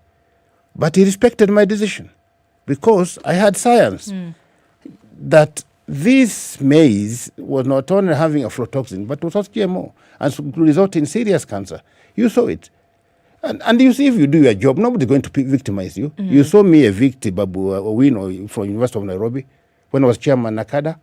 I worked there at 10 o'clock, and that was the last time he was there. This issue that a student there holds the whole country to hostage with things which are within your domain. You have been already instructed to be on air today. Why are you again going to seek for the CEO to come and seek permission to be on air? You do your job. Be sacked for doing your job, and you will never be sacked in Kenya. Mheshimiwa Ndu mentioned something about what members of parliament who sat where you're sitting, or politicians have told us. The question I asked earlier on, I want to rephrase it. In your mind, having been in parliament, what is this thing that changed, that made our parliament susceptible to the charms of the executive, because there's nowhere on this planet where the executive never stops trying to manipulate Parliament. They all do. They all want to have, and that is why the three arms of government were set, because it was understood there needs to be a check and balance. Sure. What happened is that the members of Parliament discovered they were not very rich, and the executive was very rich, and they also discovered that actually it's Parliament that makes executive rich. So they formed a coalition of eaters around that bit. So those in the budget committee, for instance, and those ones in the executive would carefully design a dam to be done in Nakuru, to be known XYZ, and be given a budget of, say, 40 billion. Wait a minute, 40 billion Kenya shillings. What is the total allocation of Nakuru County from the national government every year? By that time it was 11-12 billion. So you are going to get a dam equivalent to 4 years or 5 years budget allocation for of the county. Yes. Okay. That is the first floor. Tick. Okay. What is actual design cost? 5.5 billion according to former officials, Prime Minister and others. What's the current cost? 39 billion. Why? Because, and you'll fall asleep before the because finishes. So, when they do the dam, there is one very big eating party. And they eat and they eat the stock. There are dams like in Kiweni, which were over-publicized. And they were never constructed, but all the funds are exhausted. I think the big question then continues to be why, and we're going to take a break on that, Mweshimiwa, and come back. If you're just tuning in this morning, we are having a conversation with Honorable J.J. Mutudo, and a blast from the past, but a very present conversation about where should we be in terms of making decisions for our future leaders. And that conversation will now take flight when we come back. Before that, I told you I was going to tell you a little bit more about Showmax. CT already told us that what he likes to do is watch sports. Well, Showmax gives the opportunity to do that, and you don't even have to be at home to catch up with your favorite shows or your favorite sports anymore, CT. Showmax has a plan for everyone. Your laptop, your PC, your 2 or 3 phones, Chromecast, smart TVs, gaming consoles, anywhere you want it, you can get it. You can access a wide range of content, including movies, documentaries, children's programming, exclusive show premieres before the rest of Africa, and original content featuring your favorite stars. There's so much to choose from, and now you can get 1 month free if you sign up for this on this Black Friday. This was after this last Friday. We'll take you through the plans and help you pick the one that works for you. And I'll go through those plans and you can make a decision. Sign up and you get 1 month absolutely free. That's with Showmax. Everything you need wherever you are. And you can have access to your favorite shows, your sports, your documentaries. It doesn't matter where you are, at home or on the move. It's 29 minutes to 8 o'clock. It's Kenya's biggest conversation, The Situation Room.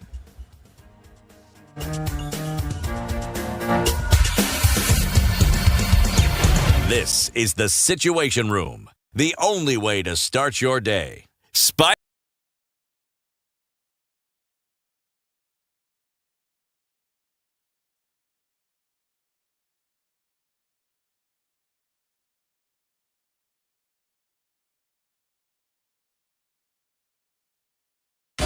(24/7) around the world, non-stop. This is Spice FM. Don Roman will lead a happy life with his small family until tragedy strikes, which will lead him to look for true love from 4 other women and sires 5 sons from all the different women. Although they come from different worlds, they are bound together by the same blood. Find out how their lives will become intertwined when they start learning the truth behind their identities. To catch how things unfold in this intriguing show, watch Los Bastardos on Monday to Friday at 6 p.m. on KTN Home.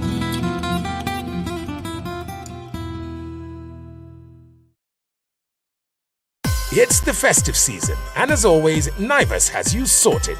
Naivas Christmas Kiloko is here, and we have something special in store for everyone. From the 24th to the 30th of November, choose from thousands of products and enjoy up to 50% off. With Naivas Christmas Kiloko, this Black Friday is sorted.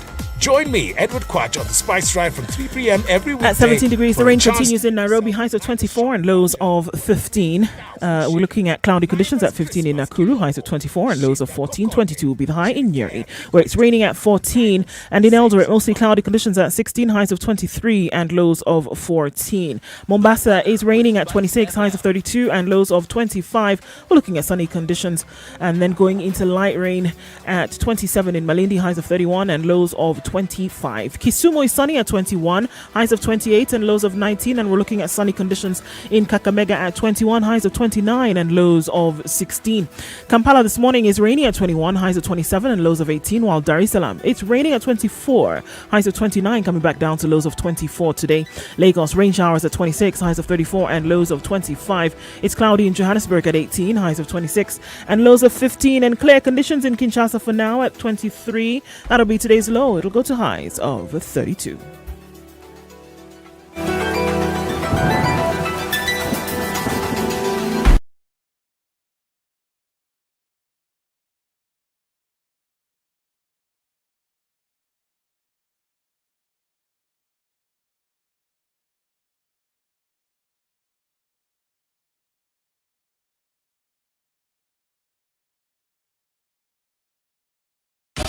...24/7, around the world, non-stop. This is Spice FM. Follow your dreams to the land of the rising sun with a host of academic opportunities to pursue your undergraduate and postgraduate studies in Japan's leading universities. Visit www.studyinjapan-africa.com to find out how you can enroll to the program.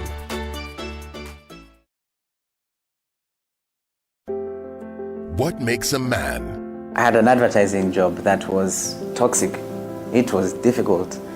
I'm not saying the people were toxic. I don't think anyone is inherently toxic. Don't ever let someone's perception of you become your reality. How do we navigate through career, family, and life? I was an average kid. I wasn't a poor student. Examining what defines a man. We derive our identity as men. All right, still traffic situations. We're looking at it quite hot and heavy on Mombasa Road this morning. I think all the way from Cabanas, where we saw that flooding situation, and they were supposed to be taking care of that, but doesn't look like it's going to be too pretty today, folks. In and outbound traffic on Mombasa Road, snaking along very slowly. Looking at North Airport Road as well, going out then towards the Eastern Bypass, and then going past Mbakasi. That whole area is a clog up. So this one, watch out for. If you're coming out of Mombasa Road, know that is what lies ahead. If you're heading outbound, take that into consideration as well. The Southern Bypass is what you want to think about, using the ICD route, and then just keep going south. It'll help. Because otherwise things will definitely go south. All right, where else are we looking at traffic this morning?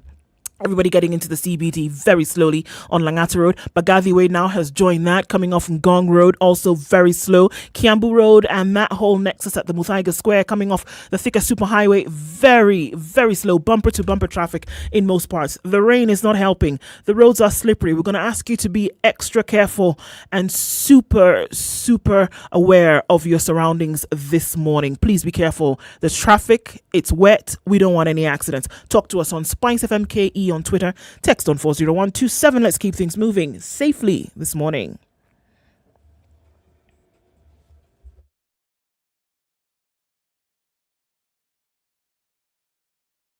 Are you ready? Okay. Spice FM. Mature, intelligent talk every morning. Spice up yourself.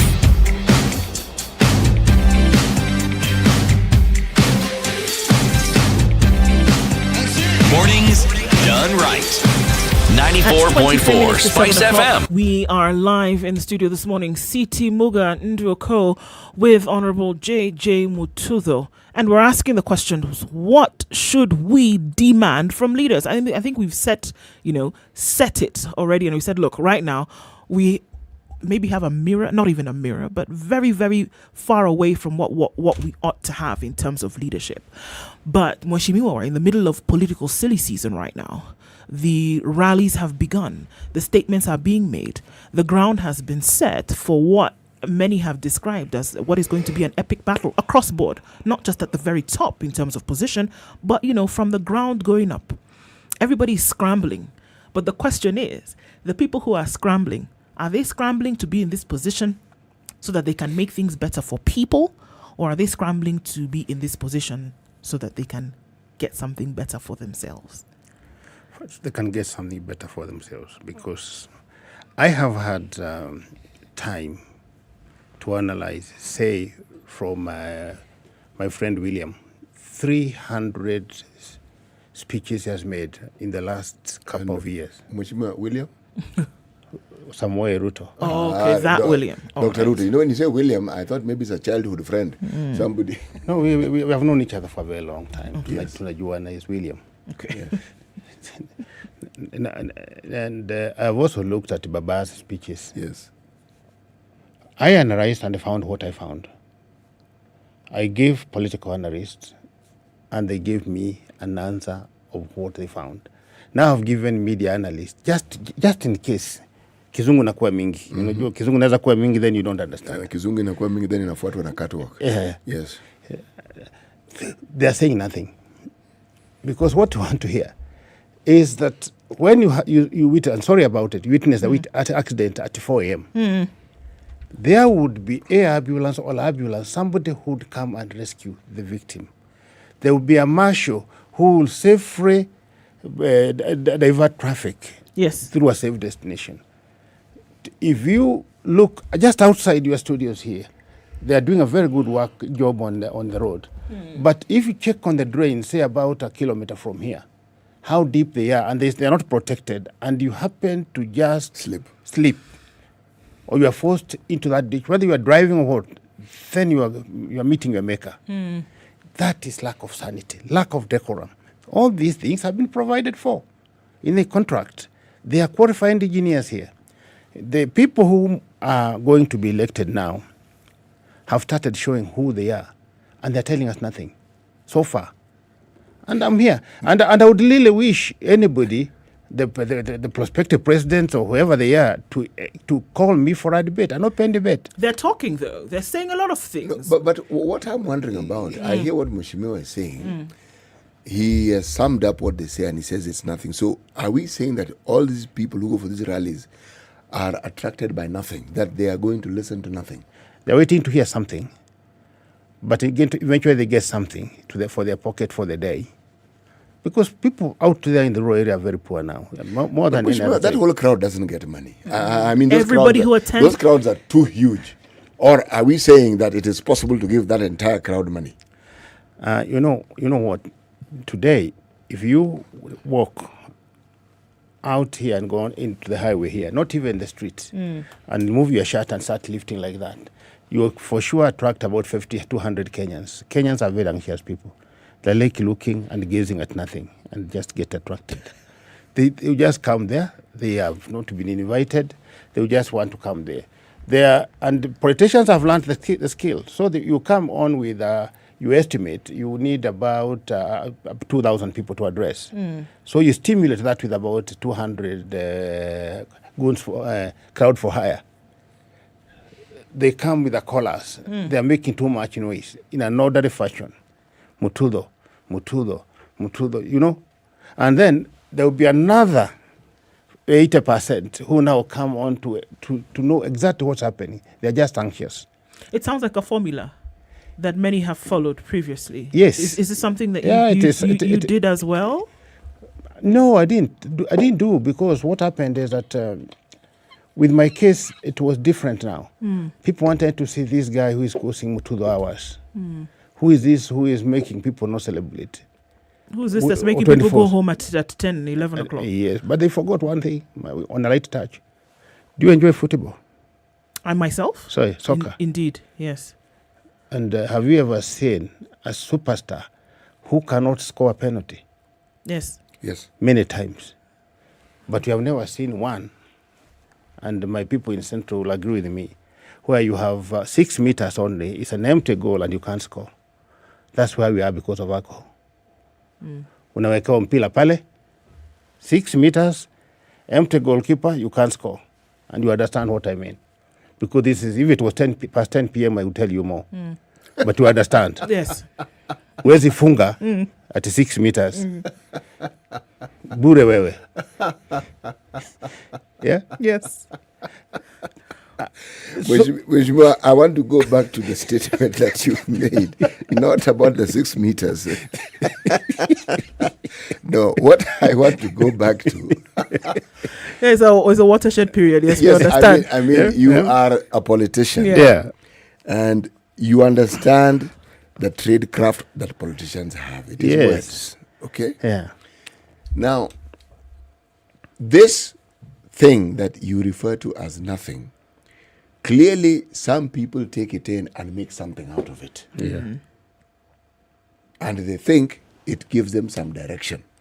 Where I'm in agreement with you is that beyond the promise, in fact, before you came, we were discussing it earlier on, when you say, yes, why is it that we don't hear any of these so-called front runners or presidential candidates talking to us about the concrete things, not they're going to do, not that, how they're going to do it. And what they have done that will even show me, you know what, if I heard what you have done, then it gives me a little bit of comfortability when I'm interested in the how. Because if you've done it before, or if you've done something kind of like what you're talking about, then you understand the how. So this is the thing. What should Kenyans be looking out for? Look, there's a gentleman who is there in public, national media. This is Governor for Nyeri. And was addressing Baba and told him, please forget about the history now. That history we know. We have heard all about it before. Tell us, what are we expecting from your government as Nyeri people? Simple, clear. Let's not talk in parables. What are we expecting? Don't talk in parable that the coffee will be exported or imported, whatever you want to do. Be specific that you are going to do a state-of-the-art Mukuruini factory. You are going to improve on the varieties of coffee that will be blah, blah, blah, blah, that you are now going to import now from Brazil like they used to import from us, so that we can now do the mixing here and breading here. Those are the kind of things you want to hear. But what they are telling us is nothing. That's why I insist it's nothing, because this. What is that to take home? I'd like to take a really quick break, a blink of an eye and a flick of the wrist break. But then the question is, your friends have told us certain things about what. A friend that you've named here this morning have told us certain things. Stadia, for example, that they would complete. The how would be very, very interesting to see what this is done. And isn't it about time that Kenyans began to demand the how? You're taking a break? We have to take a break very quickly. We're back in a bit. It's Kenya's biggest conversation. Don't go away. JJ Muthudo will tell us we should be seeking for the how. Now, how do we seek for the how? How's that for a tongue twister? Sure. This is the Situation Room. The only way to start your day. Spice.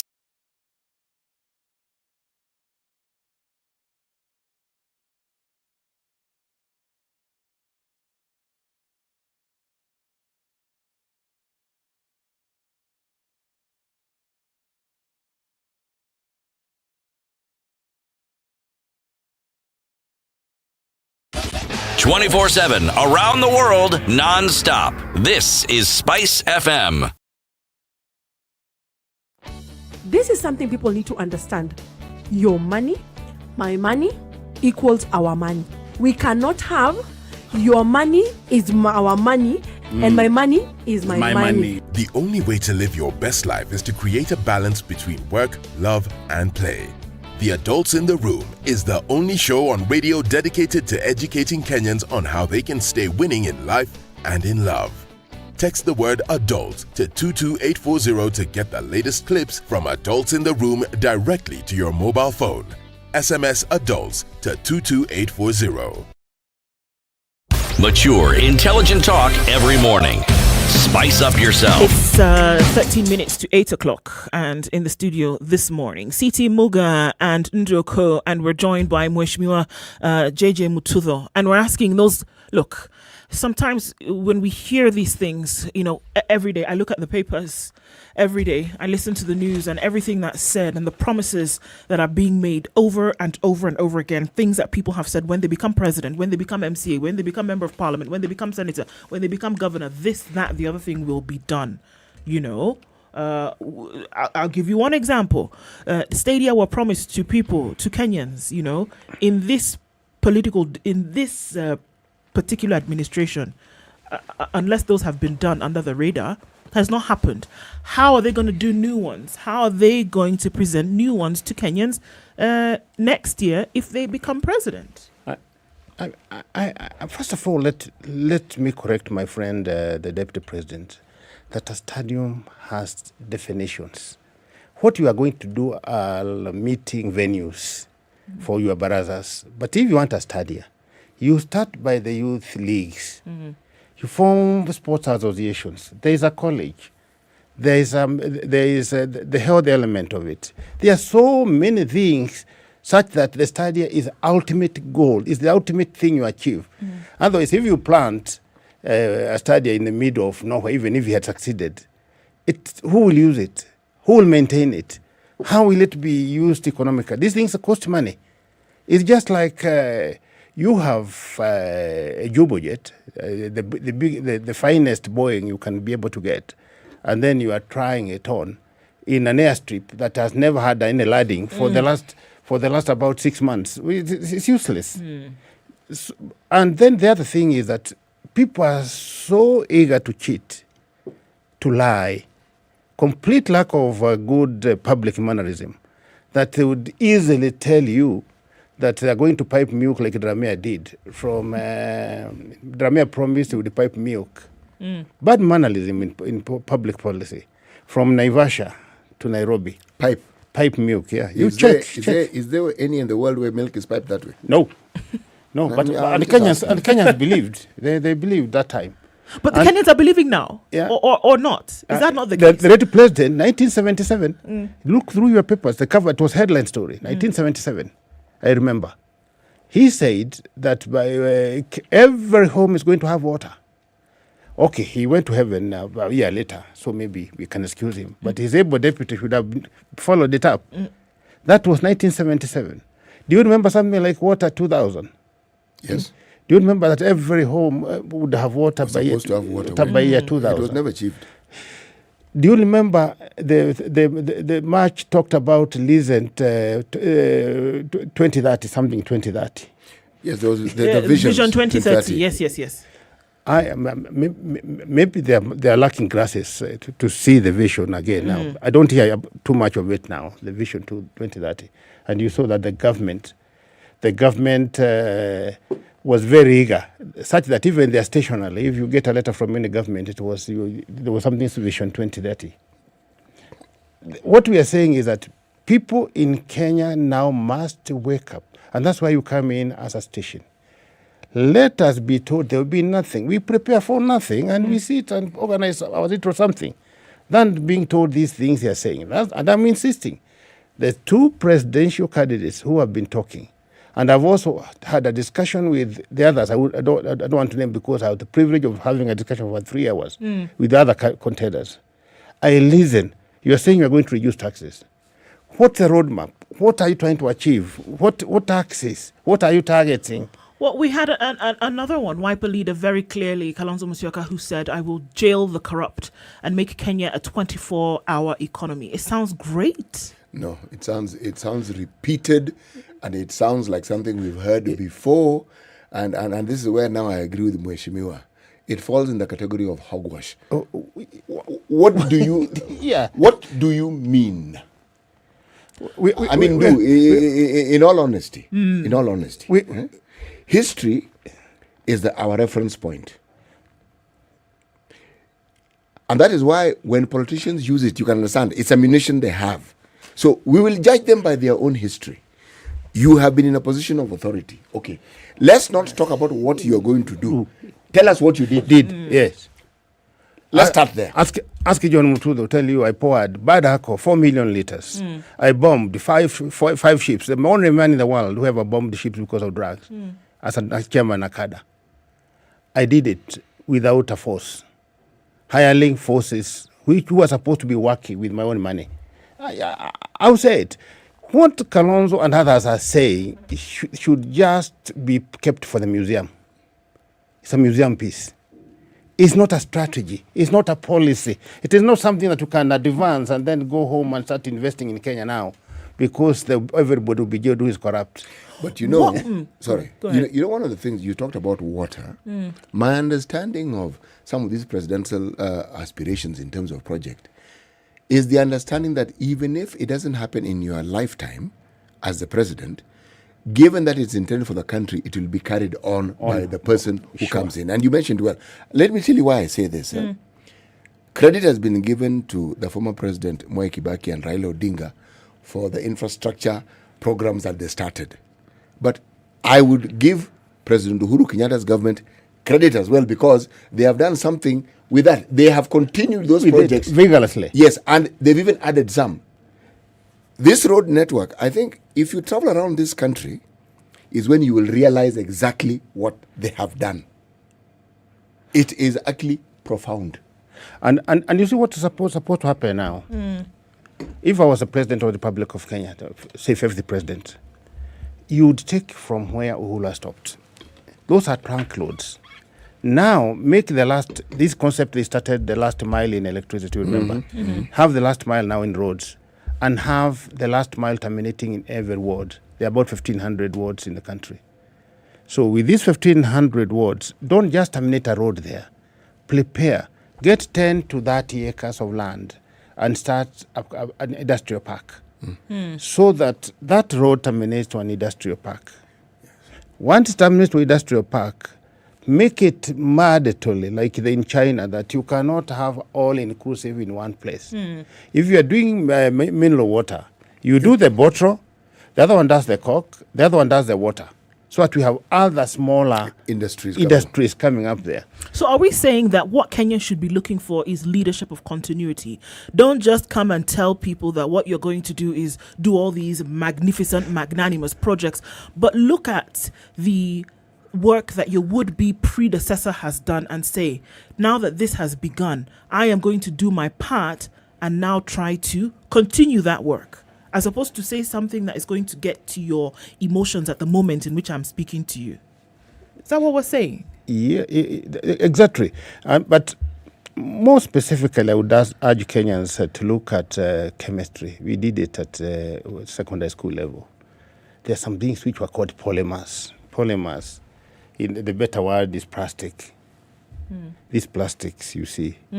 One time you have a plastic here, which is a kalaya or a bucket. Then it has a specific chemical composition, right, and the color. Then they decide to boil it up. They don't change anything, or they just introduce temperature and add a few ingredients, not really chemical, on another color. Then now you have kichana. Yeah. Then all of a sudden you will have asando, and so forth. But the chemical composition remains the same. The group of leaders we are having now, Kenyans, listen. These are just like the polymers. The chemical composition is the same. You will mold them to ODM, then NASA, you mold them to KANU, mold them to Jubilee, mold them to any other different color sometimes, but the chemical composition is the same. That's why we're having a shortage of ideas.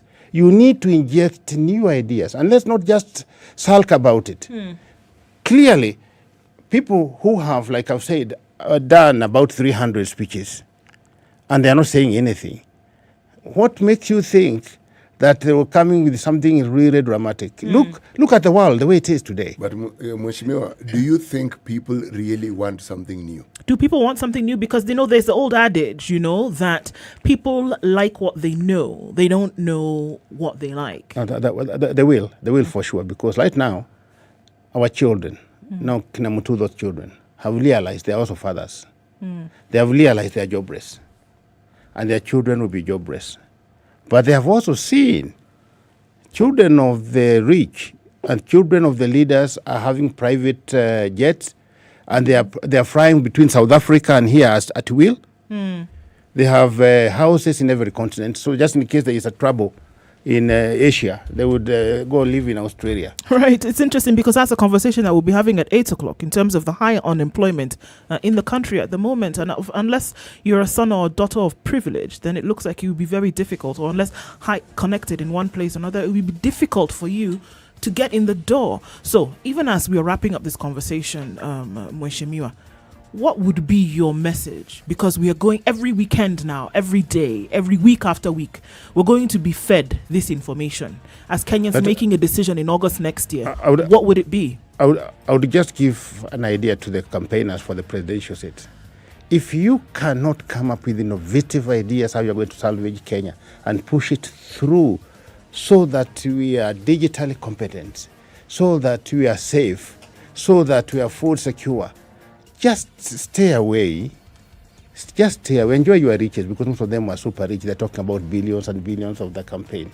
And allow these young men in the universities, not professors anymore, who are very innovative, very, very innovative. By the way, sorry, time is running, but I went to Israel, and I go to Israel. I'm a consultant in food security. And in Israel, when I was there last, and Miriam Ruto was there with me, and I think Alonso was there, and a couple of other MPs. There are 13,000 billionaires who are students. Not because their fathers are billionaires, but because their innovative ideas have been turned commercial. In Israel? In Israel. And there were 30,000 millionaires. I say 13,000 billionaires and then 30,000 millionaires who are students. And they use very fine cars, beautiful cars, but they must attend classes 8 hours in a week. They have opportunities which we cannot afford for our people here. Right. I saw one, and you can Google and check in YouTube. One group of students sold a software to Intel for 2.8 trillion. Software, and it was supported. Not there. It was supported by the government. And even the Prime Minister was there in the launching. If we don't have ideas, because surely we are land flat, we don't have the ideas anymore, please give way. And let somebody else just take enjoy your wealth. It will be good. It will be okay and with you. let somebody handle it. Yeah, for you. Mweshimiwa JJ Muthudo, thank you for being part of the Situation Room this morning. Hope to have you again soon so these conversations can continue. Folks, thank you. It's 7 o'clock.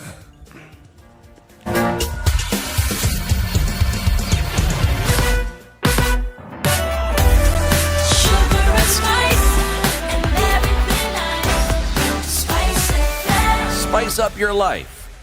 The latest news from around the world. 94.4 Spice FM.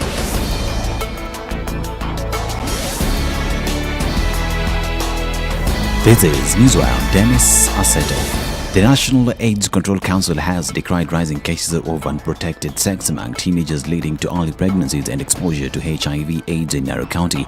Council Chairperson Angeline Chiparo said there is concerns over the high number of positive cases reported in the county despite extensive sensitization messages on HIV/AIDS.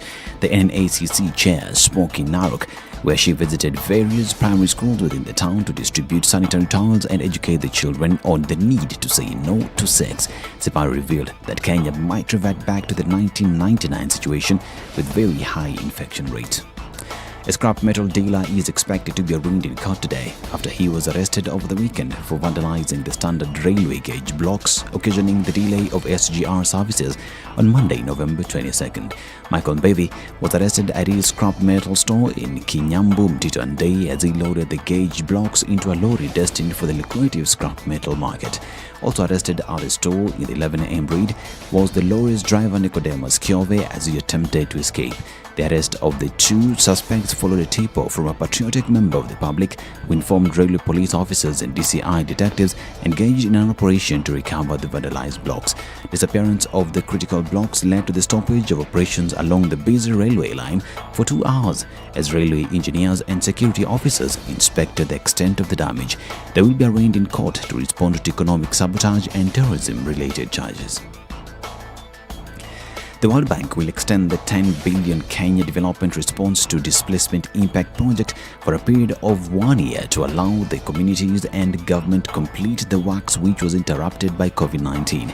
The program, which covers Garissa, Wajir and Turkana counties, has been anchored on changing the livelihood of communities hosting refugees by providing funds for entrepreneurship for community groups, improving the health and education facilities, and ensuring the people have sufficient water supply through drilling of boreholes. Garissa County got the lion's share of 4.2 billion shillings, while Turkana and Wajir counties got 3.3 billion shillings and 2 billion shillings respectively. Speaking after touring several development projects under KDRDIP in Lagdera and Dadaab sub-counties, World Bank's team leader for the project, Mark Stevens, said due to interruptions of the implementation of the project by the COVID-19 pandemic, the bank is going to extend the program for 12 more months. Now, the National Council on Non-Governmental Organizations has condemned the killing of 4 people in Kerio Valley in a cattle rustling incident that occurred over the weekend. Council's chairperson Stephen Chaboy said the people of Kerio Valley have a right to peace and appealed to the government and leaders in the region to address the menace of rustlings with actions to end the long-time menace. He pointed out that the untold suffering meted on innocent people in the valley can only be mitigated through punitive measures on the transgressors. During the incident, an unknown number of livestock was also driven away by the bandits. And ODM party leader Raila Odinga says he will implement a comprehensive medical cover for all Kenyans if he is elected president in 2022.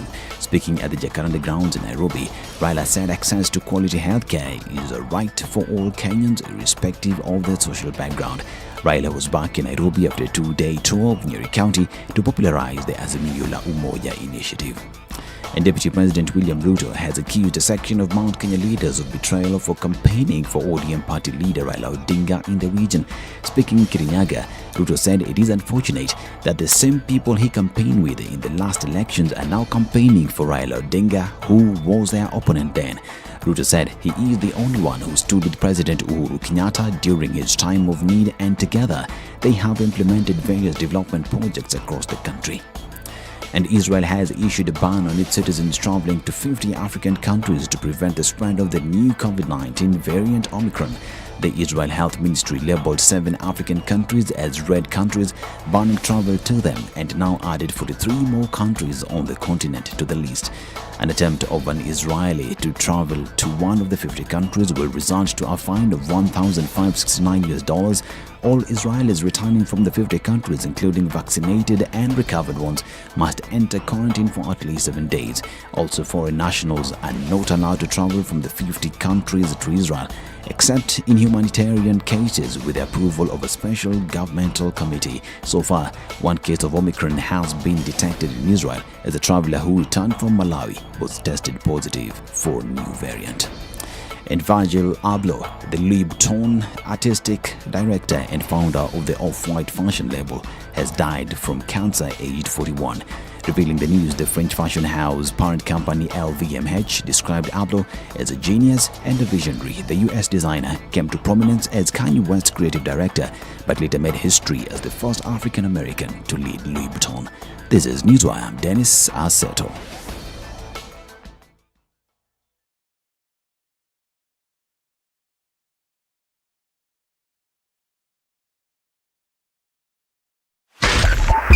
.5 Spice FM, Kisumu.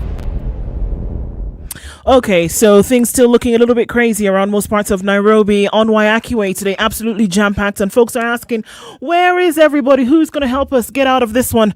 All right, there's a new U-turn as you're heading towards the JKIA. If you're coming outbound and you're trying to get back into the direction of the city, so it moves up further ahead. I'm sorry there's no signage. Well, actually, I'm not sorry, somebody should be, but if you're heading in that direction, just know that it's not what it looks like before. No police presence at Waiyaki Way around Deloitte Quickmart. Huge traffic overlapping, huge mess this early morning, and that's what it looks like. Waiyaki Way right at Deloitte is a total choke, moving very slowly.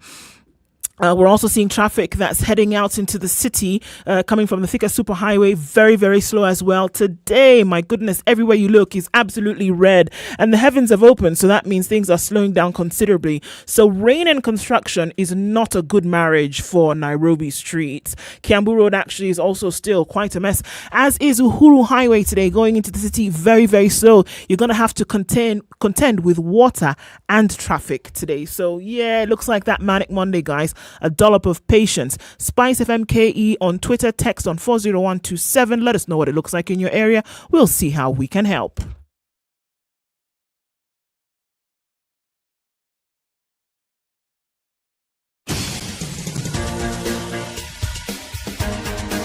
This is the Situation Room, the home of hard-hitting political commentary and penetrating insights about the state of the nation. This is a talk radio experience like no other. The Situation Room, a place for hard truths, debates, and elevated conversations. The Situation Room, witty, political, engaging, deep, controversial. In the room, we have C.T. Muga, researcher, academic, seasoned political observer, a fountain of wisdom in these politically uncertain times. Ndu Okoh, Nigerian by birth, Kenyan by choice, communications expert, Pan-Africanist, a truth seeker and believer in people power, and Eric Latiff, agent provocateur, the man in the chair, seasoned journalist, news hound, a man who believes in punching up, not down.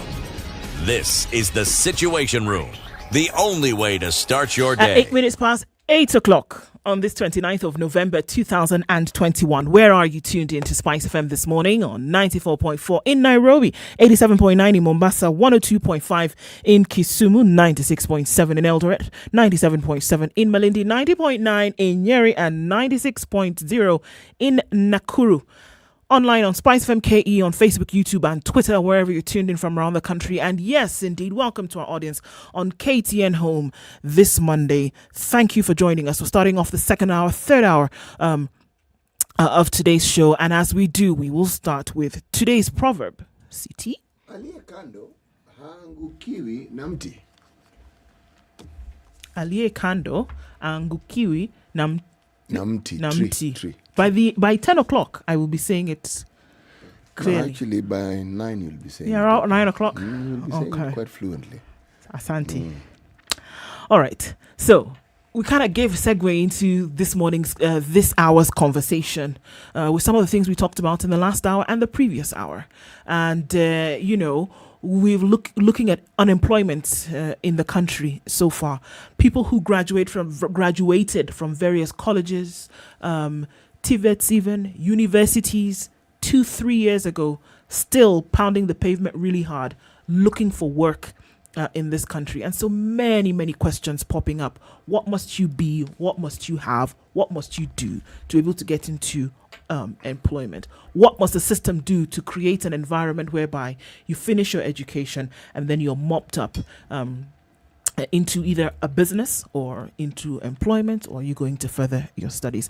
To help us out with that conversation this morning, no stranger to the Situation Room, Dr. Mary Wahome, who is the CEO of the Kenya Universities and Colleges Central Placement Service. We like to say KUSIPS. Yes. KUSIPS. Yes, along that line. Yes. Good morning, Dr. Home. Thank you so much for joining us once again. Karibu. Good morning. I'm Mercy. Sorry, Mercy. I keep saying Mary. It's Agnes Mercy. She must tell us who it is she is speaking about, because it clearly isn't you. No. It's someone else. It's Mercy. Okay. Or Agnes. Okay. We're just going Dr. Wahome. Yeah, it just makes things much easier. Very, very safe. Yes. Oh, sorry about that. Thank you for coming in today. So we're looking at even as we kick off, we're looking at a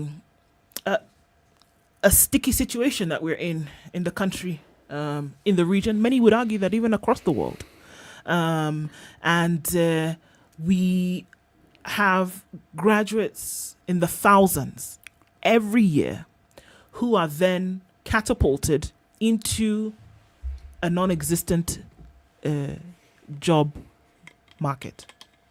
Well, the market exists, but in terms of opportunities, the opportunities are what are non-existent.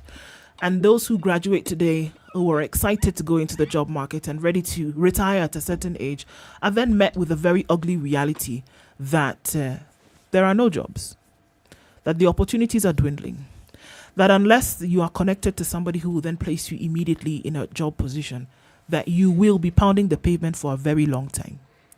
And that the market is just not ready to absorb the thousands of people who are going into tertiary education when they are through. That is what the picture is. What are we dealing with right now? Thank you very much. Kundu, the situation is very interesting. For example, we had about 700,000 students sit for their O level. That's KCSE. Half of those have gone into college. So where are the others? There's a number, because as COOPS, we placed 128,000 into the universities, 137,000 into TVET institutions. And I'm looking at a number that would go into private TVET and private universities. But we cannot account for close to 300,000 young people who think they're done with education and they should go into the job market. And they keep saying there are no jobs, right? But what skills do they have?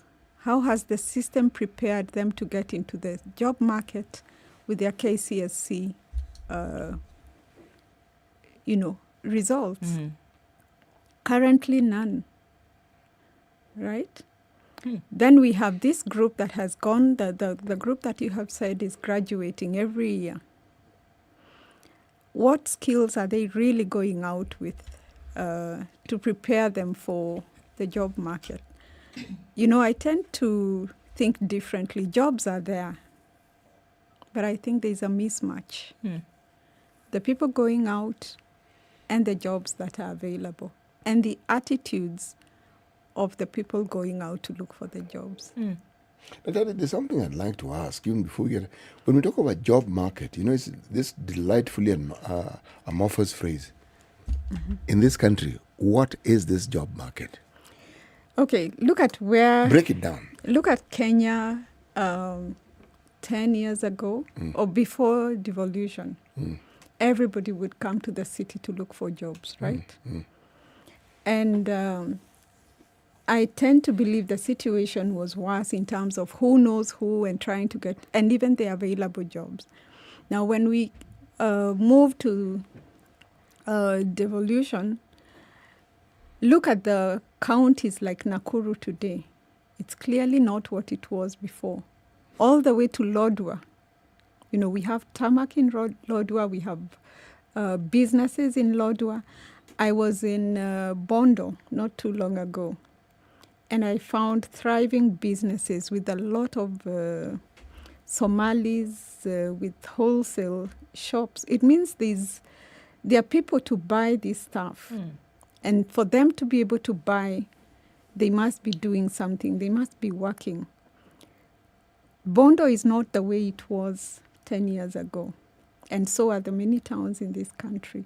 So there are definitely jobs that have been created out of Nairobi, right?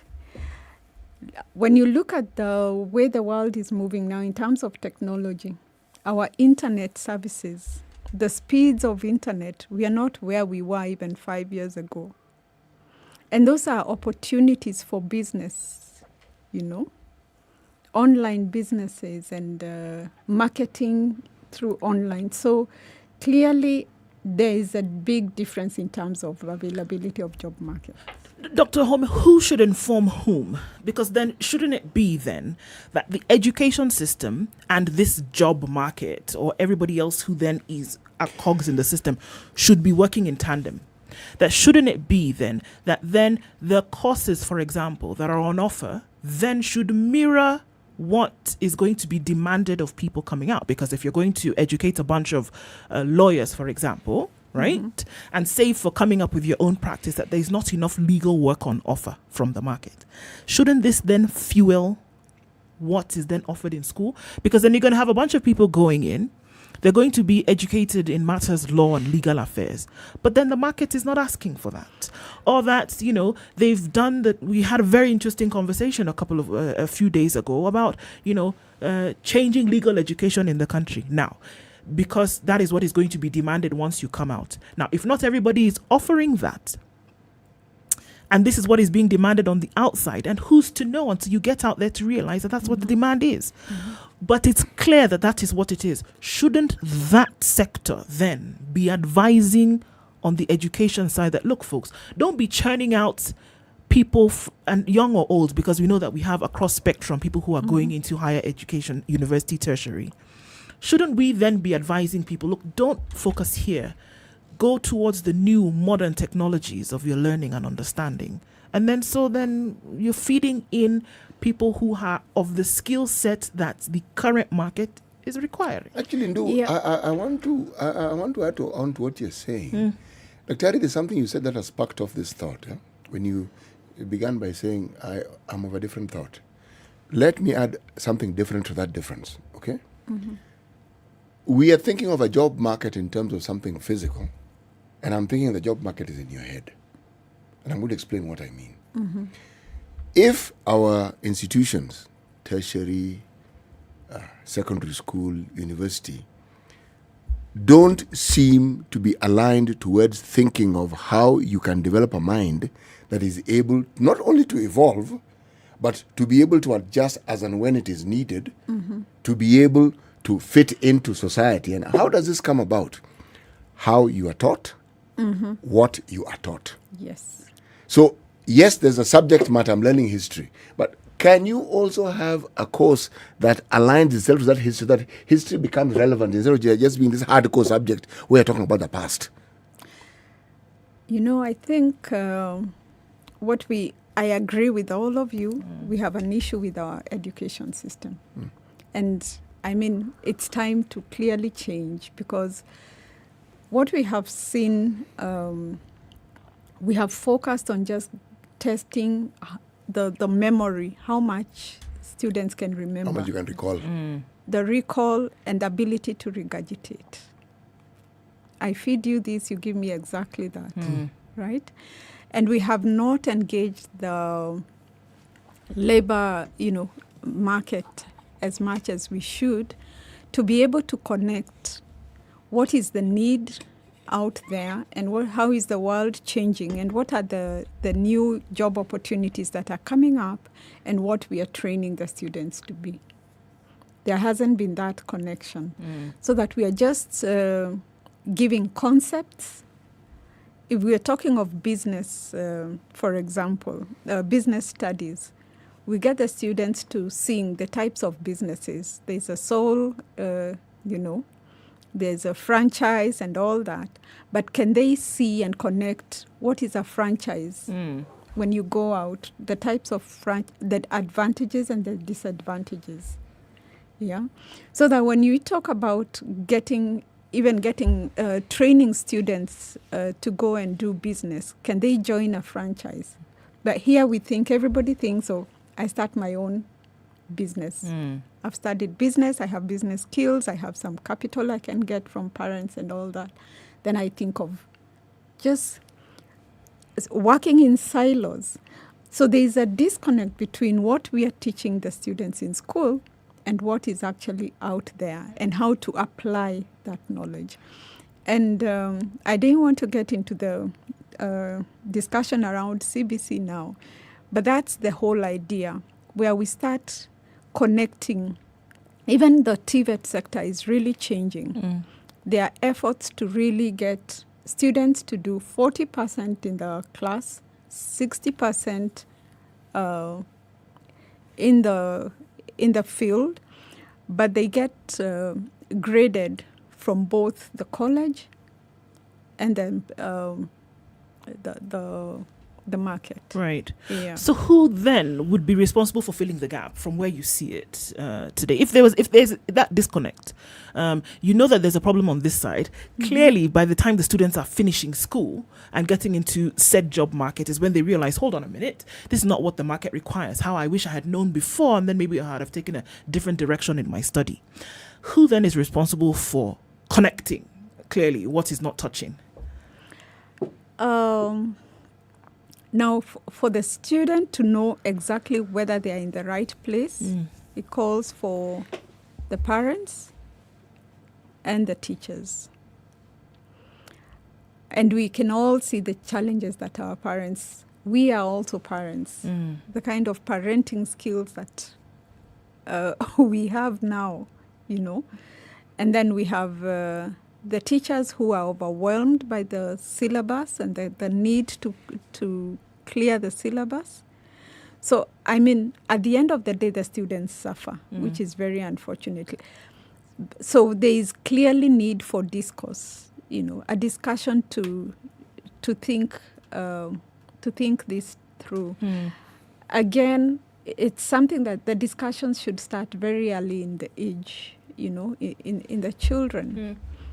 It's not something that we can get into when the person is around 18. Yes. They already have a clear, some kind of direction into what they want to do, and it's late then. Exactly. So that needs to start pretty much earlier in the child's life. So today, So today here we are dealing with thousands. These are the numbers that we're talking about.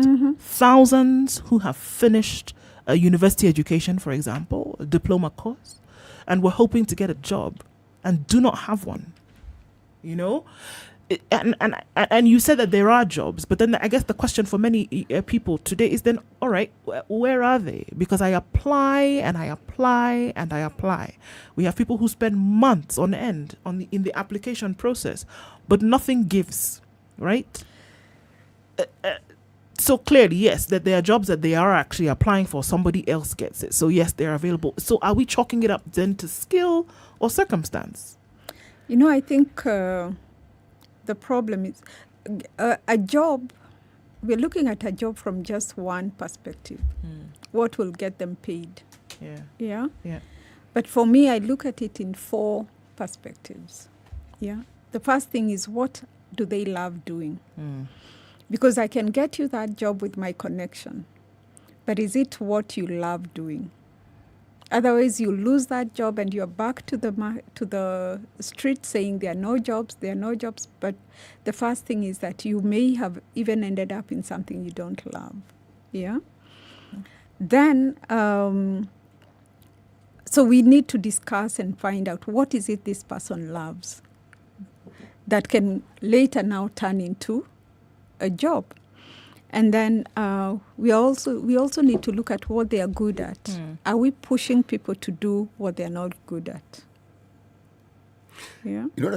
Are we training people, taking them through 6 years, 4 years of a university degree, and that's not what they're good at, just because they got the grades to get into medicine, and maybe that's what the parents had always wanted to be?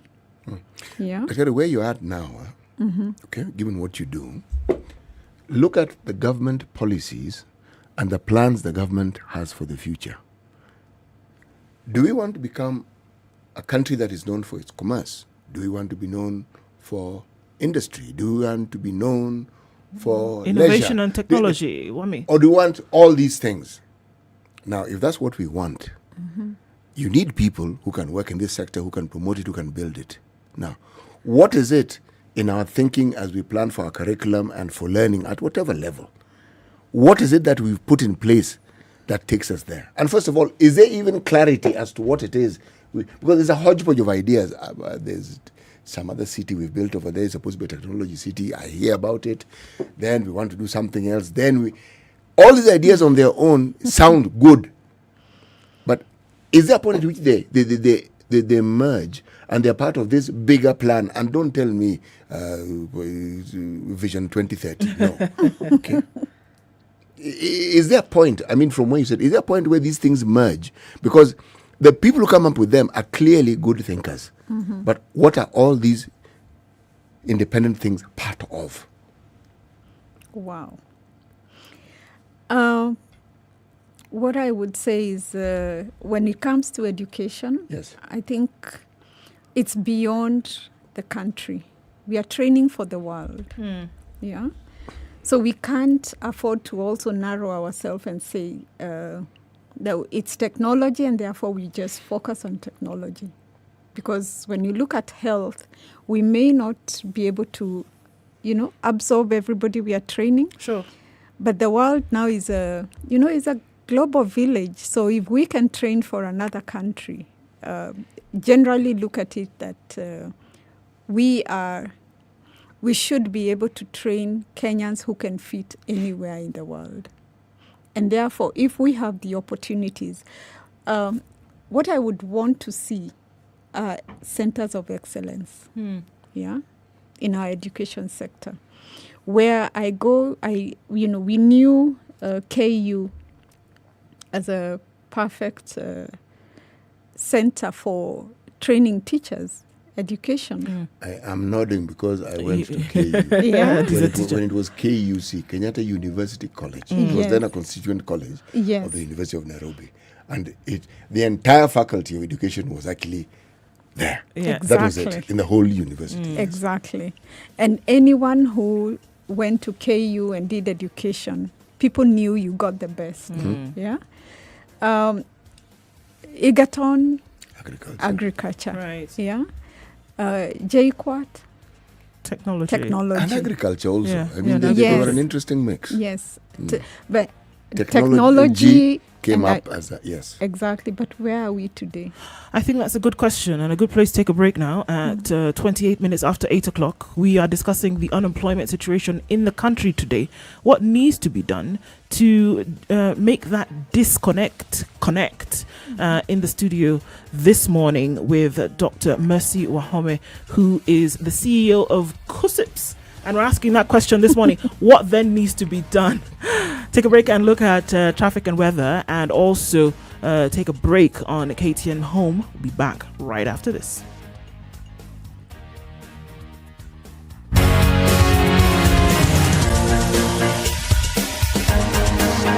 This is the Situation Room, the only way to start your day.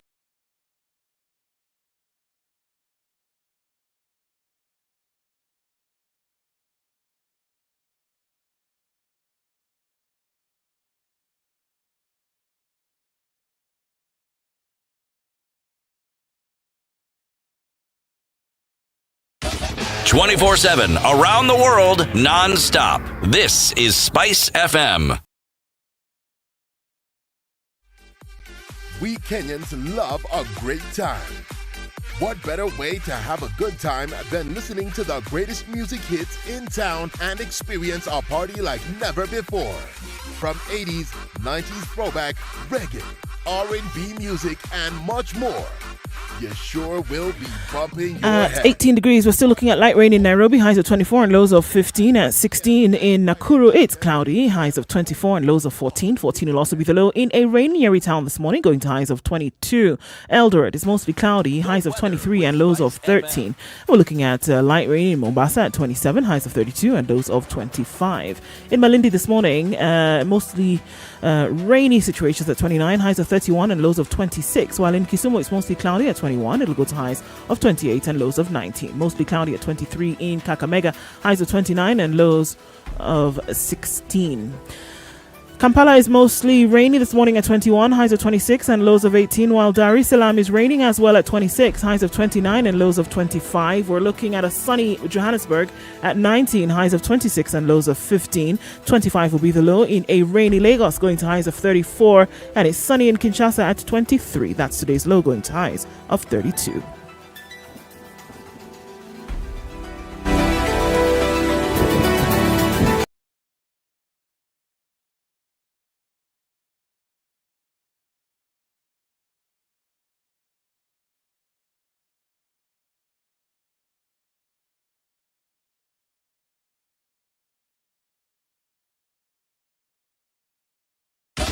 "24/7 around the world, non-stop. This is SpiceFM. This is something people need to understand. Your money, my money, equals our money. We cannot have your money is our money and my money is my money. The only way to live your best life is to create a balance between work, love, and play. The Adults in the Room is the only show on radio dedicated to educating Kenyans on how they can stay winning in life and in love. text the word adult to 22840 to get the latest clips from adults in the It doesn't room look pretty at all on Mombasa Road this morning. In and outbound traffic, especially around that Maradaima stretch. We've got some spillover then going towards North Airport Road and then out towards the Eastern Bypass. That has slowed down considerably. A little bit of traffic right around the Likoni interchange and then feeding off onto the Southern Bypass coming off Mombasa Road this morning. That doesn't look too pretty. Langata Road was jam-packed from the moment it was Langata Road, literally. Bagathi, we're also taking some of that spillover and then connecting with the drama that's already going on Gong Road this morning. Uhuru Highway also taking in some of that, and we're looking at that sea situation. By sea, I mean sea, ocean, water. Quite a lot of it this morning, and it continues to clog up. The Thika Superhighway, guys, that doesn't look pretty at all. In and outbound traffic. We're also looking at Kiambu Road. So that whole thing going towards the roundabout at Globe Cinema. And then going further, everything is meeting with everything. Haile Selassie taking a big hit this morning as well. Jogo Road also crazy. And we're also looking at traffic coming off Limuru Road today. The whole Westlands area. We are in traffic hour. Smack dab in the middle of it, and it looks like it's going to be this way for some time. The rains, which we thank heavens for, are not helping matters as it slows down things considerably. So we're going to ask you to do two things. Be extremely careful. And number two, get in touch on SpiceFM KE on Twitter. Text 40127.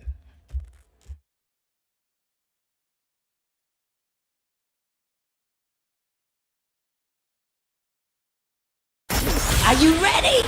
Okay. Spice FM. Mature, intelligent talk every morning. Spice up yourself.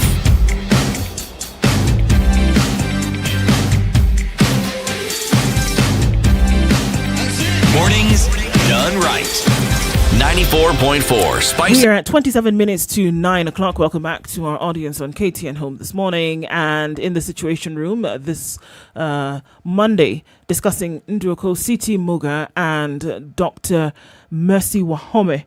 And we're looking at the unemployment situation in the country vis-a-vis what students are prepared for when they're educated at whatever level. We're looking at TVET level, diploma level, university level, whatever it is. Is the job market absorbing in the manner in which it should be? And Dr. Home, you're saying that this is more of a skill issue, not necessarily an opportunity issue, that the jobs are there, but we're churning out students who are not ready to take up the positions that are available because they've not been trained to do so. To me, that is a glaring indictment on then the training institutions. On the because if you're not as well as those who should be absorbing them, because if you're not telling the training institutions, guys, these are the kind of folks that we need at the end of the day. This is the kind of skill that we would require to fill these positions, because there should be some kind of symbiotic relationship between the two. Should that not exist? And do we have every year thousands of people, stories that we hear every day of those who cannot get a job? It's then an indictment on you saying that, hold on, how is it that we are training folks who are not ready for the job market? How is it that we have a job market who needs and is not telling? If you are studying architecture, for instance, you know what you are supposed to do. Okay? Now, there are those who go to TVET. They don't study architecture. No. But they study draftsmanship. Yes. Okay? Interior design. Yes. Now, somebody who, I was listening to the BBC this morning, and there is a gentleman who passed away at the age of 49. He had a very strange disease, very, very strange cancer of the heart. Now, he was in the fashion industry, and what caught my attention, he rose up at the age of 41, parents were Ghanaian, he rose up to head one, not just at 75 brands, one of the top fashion houses. But what caught my attention, the person trained as an architect. His initial training, architect. Now, architects manage spaces. Now, he now looked at the human body as a space to manage and then added other qualities to it. Now, you see that thinking? Yeah. Those who've gone to university will tell you that when you graduate, you're told you're given power to read and all that pertains to it. Right. So this is the all that pertains to it. Precisely. Exactly. Okay. Precisely. So that's why I started by saying the thinking behind it. Yeah. But this is not, but CT, this is not just the thinking by him, but this is also the thinking of a system, right, that was supportive of that kind of thinking. that then he could have other things that he needed to be able to take him through. It wasn't just some run-of-the-mill, some backwoods place. He then was able to be supported by a system, isn't it? The question is our please. system providing space for thinking? What do you mean? Are we allowing students to think right from home? Do we even allow do we provide an environment for thinking? The home currently is not an environment for thinking, because all we have provided is the TV, the Netflix, and the computer games. Is that an environment for innovation? Okay. Now you've asked the question, I would actually say it is. Is it? Yes, because one of the things that it does, everything you described, affords you something called exposure. Now, that exposure, unfortunately, is vast. As to whether that exposure would help you develop your mind and probably eventually work its way into your thinking in terms of a career that you'd like to follow, there's a yes and no to it. But that exposure works well with guidance. So what is absent is not necessarily what is provided, but is their guidance. Yes. But when we provide internet in the house, and we hope that the students will go into what will be hope. Yes. As opposed to the way we grew up, and we had we got skills of, there were challenges. Look at a game like, even we used to take the old tire tubes and make bladder. Yeah. So the thought of cutting that, joining it. My God, it's too much work. Yes. Now there was also getting people to work together. I know I have to look for a tube from my home, and you come with yours, and we cut it up until we make it long enough. So there was, how much of this teamwork are we building in us? Do you know we even use some of that bladder with all the plastic paper to make footballs? Exactly. You didn't sit and do that on your own, did you? No. You never could. Yeah. Even the vehicles we used to make from wires, you didn't make it on your own. Yeah. Everybody played a part in it. Exactly. But then there were the skills of chores. In the house, you had duties. Yes. So what are we seeing today? Now, all you need is a screen and the pad. And the child can be on their own from morning till evening. But Daktari, we were brought up in a certain way. Why have we decided that our children should be brought up in that same way? Not with every component. The responsibilities that we talk about, you know why? They're imbued. You're taught. You knew. And in that process, you are taught to socialize and also how to relate to people. Exactly. But why have we chosen to bring up our children differently?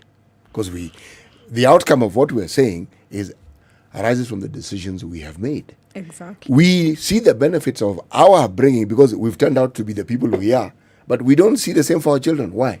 I think we are appreciating when things have gone wrong. When we start walking our journey and realizing, but at that point we complain. And then we think what is Western is good. Better. Yeah. Even when it comes to training and bringing up. Yeah. Now, on the side of careers, before we took a break, I was talking about our centers of excellence, the need to have those centers of excellence, and looking at what the world needs. So if we have centers of excellence and we can look beyond our borders and see the world needs this, how do we get our students or our children to understand that getting a job or a career also has to address a need And it's not about me. I hear you, but I'm still, I look at the skills clearly that are needed in the job market. I look at that and I say, okay, sure, maybe there is that disconnect. Maybe it does exist. We're not absorbing. But when you have thousands of people applying for 10 positions, there is a problem here. When you, there was a famous example when we're looking at the IEBC commissioners, these jobs that were just filled a few months ago. We had people in the close to 100,000 applying for those positions. But do you know some have no skills, no idea what they apply for? No, but it's a glaring reality that at the end of the day, but look at it. We can look at the skills, but at the end of the day, they do not have a job. Yes. But on the other side, we have a sector, the blue economy, that really needs, people to work in there. I was in Mombasa the other day, and we signed a partnership with the Bandari Maritime. COOPS. Yeah. COOPS. Yes, because we have the Bandari College. They now call it the Maritime Academy. They're not going to Maritime University? Not yet. Okay. But I'm guessing they're getting there. But they have there's so much demand. And what I learned, you can go in there with, your diploma in catering, nursing, any discipline. Any discipline. Then you do a 2-week program to understand safety and the marine environment. And then they have all these companies coming to look for people to work in thousands. So they are not able to provide, enough workers for the sector. Yes, go ahead, please. And yet, I went to the college because for the first time, COOPS placed students into that college. And for the first time, they are having students coming from, they call them Bara, the inland, from Western, Nyanza, and the other parts. Because people looked at that sector as just a sector for people born and brought up at the coast. So there's something, Actually, when you say born and brought up at the coast, you're representing the whole country. Because the one thing that the coast has is that serious mixture of people from all over the country. When we talk about disciplines, Dr. Ari, beyond some of the courses that are given towards practically, like, say, education, okay? Nursing, medicine, architecture, engineering also sometimes a bit iffy.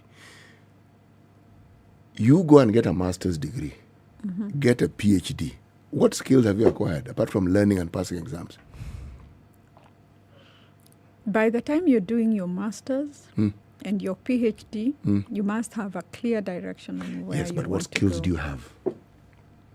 You have, some analytical skills as basics. You should be able to just look at things beyond face value. The face value.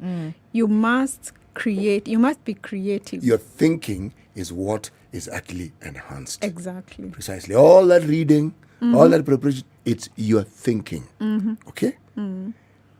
However, so long as it is required for you to get what you want, it's in place. How often do we see it actually being put in practice? There's a gap there, because if it was, then this discussion would be moot. We would not be having this discussion. Yeah.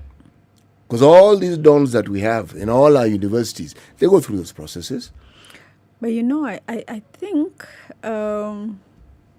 what are they busy doing? Apart from just earning a salary.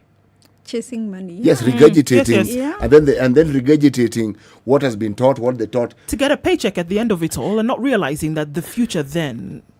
of these individuals actually is significantly in their hands. But when you look at the dons in the US, universities, they have more time to think, create, and do research.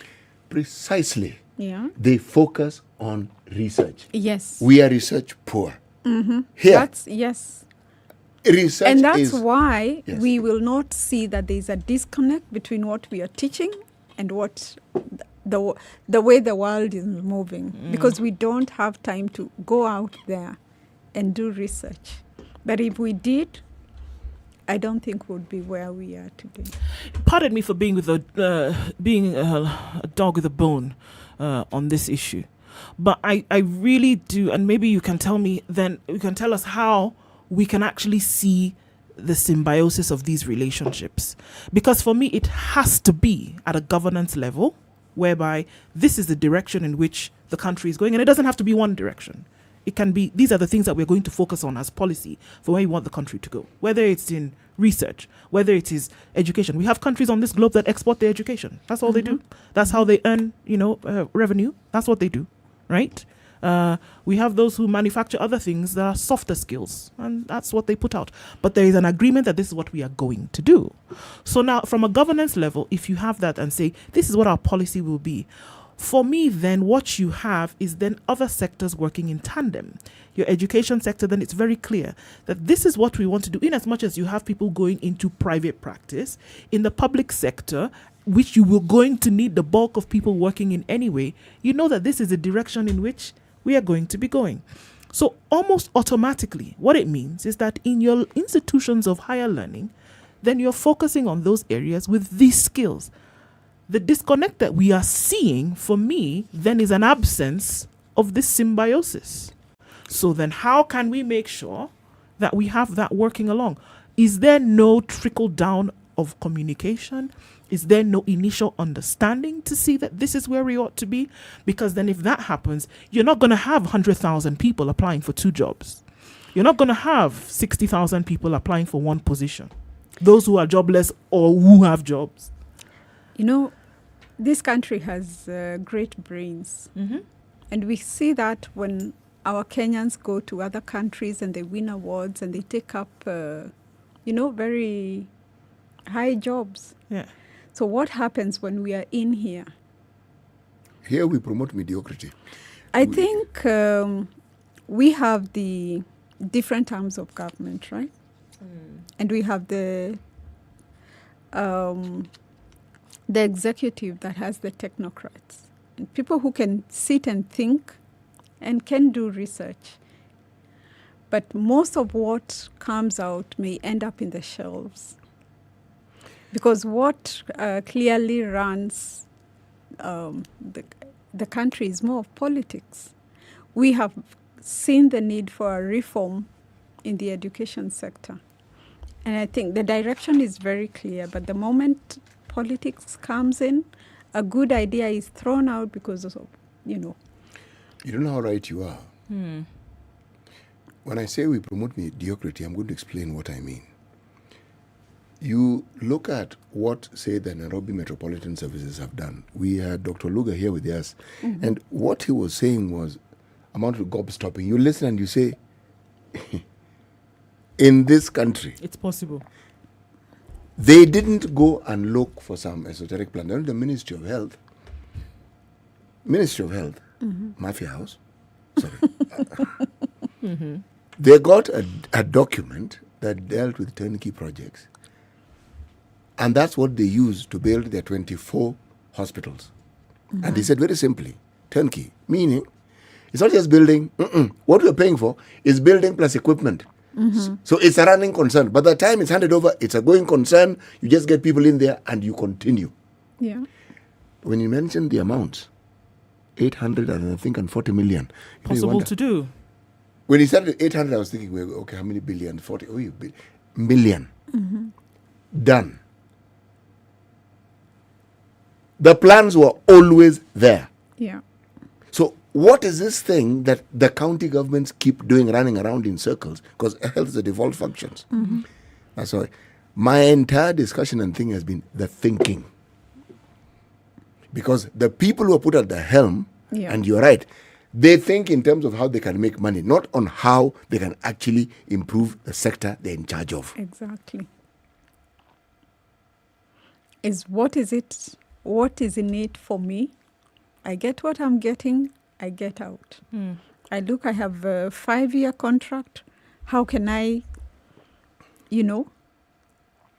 put what I'm putting in my pocket, and after 5 years, I'm gone. I think that the day we stop thinking about, ourselves and think about the country, I think that's when we'll make progress. But then we have agencies. Because the ripple effect it's terrible. It's terrible. But this is across board. So it's across board. We have agencies, we have departments, we have entire ministries who are tasked with doing things that would essentially relieve the pressure that we are seeing on this particular area, that would make sure that students come out of school, if you're not going into employment, because you're done with your, I'm assuming, your internships or whatever at the time that you're still in school.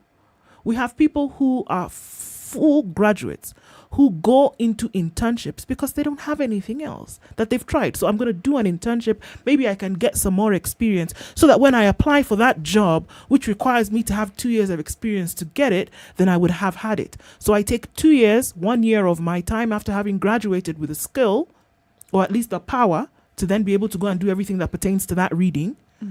I'm going to take some more time to gain some experience to get that job.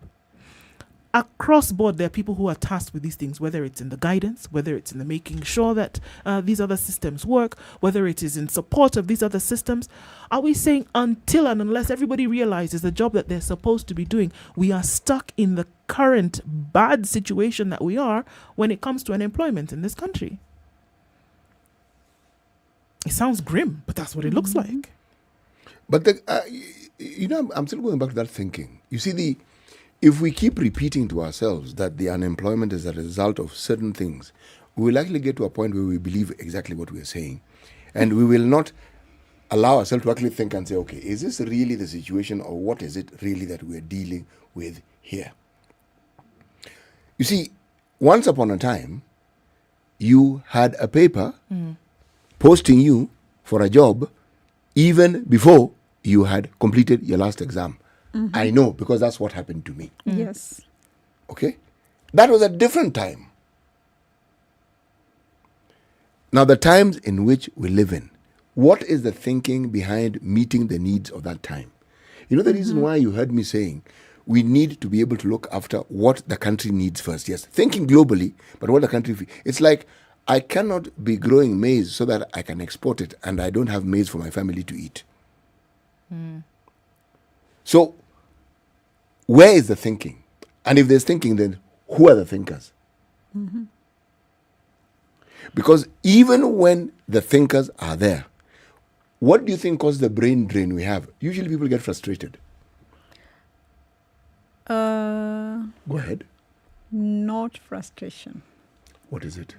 You only get frustrated when you think, I am getting trained to get a job in my country, and now that there is no job, let me go and look elsewhere. But if I'm going to school, I need to put effort in my English, because I need to go and I may get a job outside this country. Then I'm thinking, I think we are narrow-minded.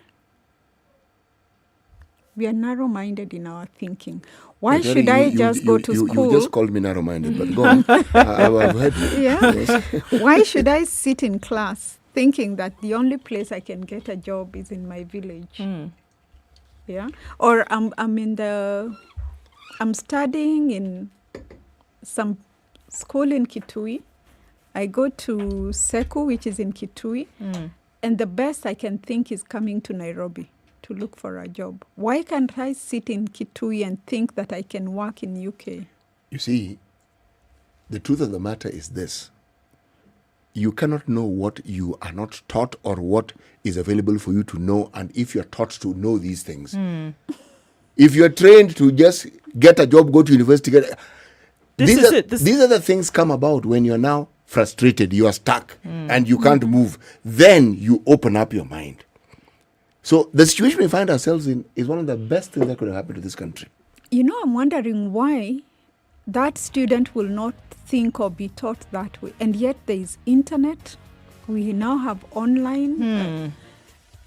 I think we choose what to look at or what to use technology for.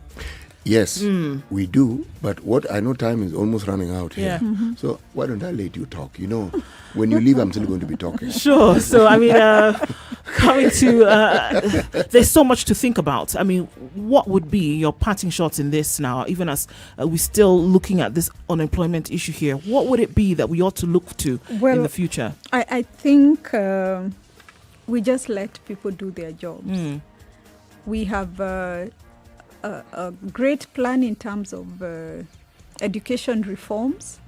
If we could just let those in the sector do their job, we'll definitely see a difference where we are focusing on looking at not just impacting the hard concepts, but also looking at life skills. I think that's what is missing in our education sector. To actually tell what else the students can do beyond just being able to regurgitate. What can they create? What can they create out of that? Yes. Dr. Mercy Wahome, thank you for joining us this morning. Definitely conversation that needs to continue. Asante Sana for our audience on KTN Home, also for joining us today. We will connect again tomorrow. The conversation continues on SpiceFM.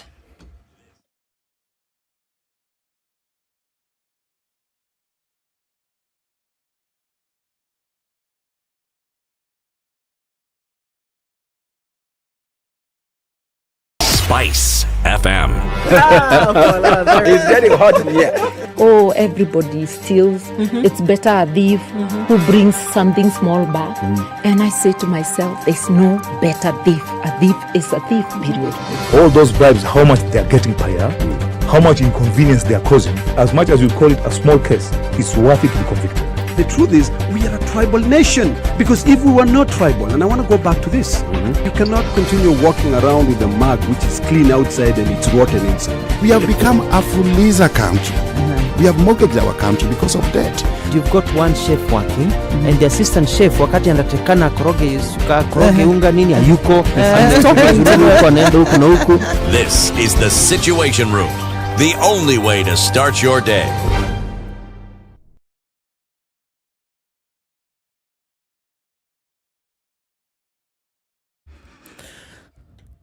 Coming very close to 9 o'clock this morning. This is Kenya's biggest conversation. It is the Situation Room. More conversations coming your way after 9 o'clock as we take a minute now to listen to the news and then take a look at what's happening on our roads. It's been a crazy morning today. Where are you tuned into SpiceFM? Around the country and indeed around the world. For now, it is 9 o'clock.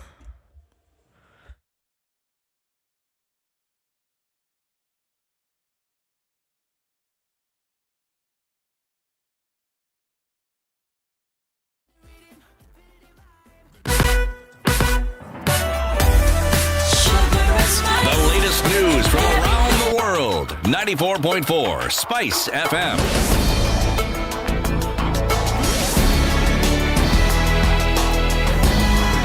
This is Newswire. I'm Dennis Aseto.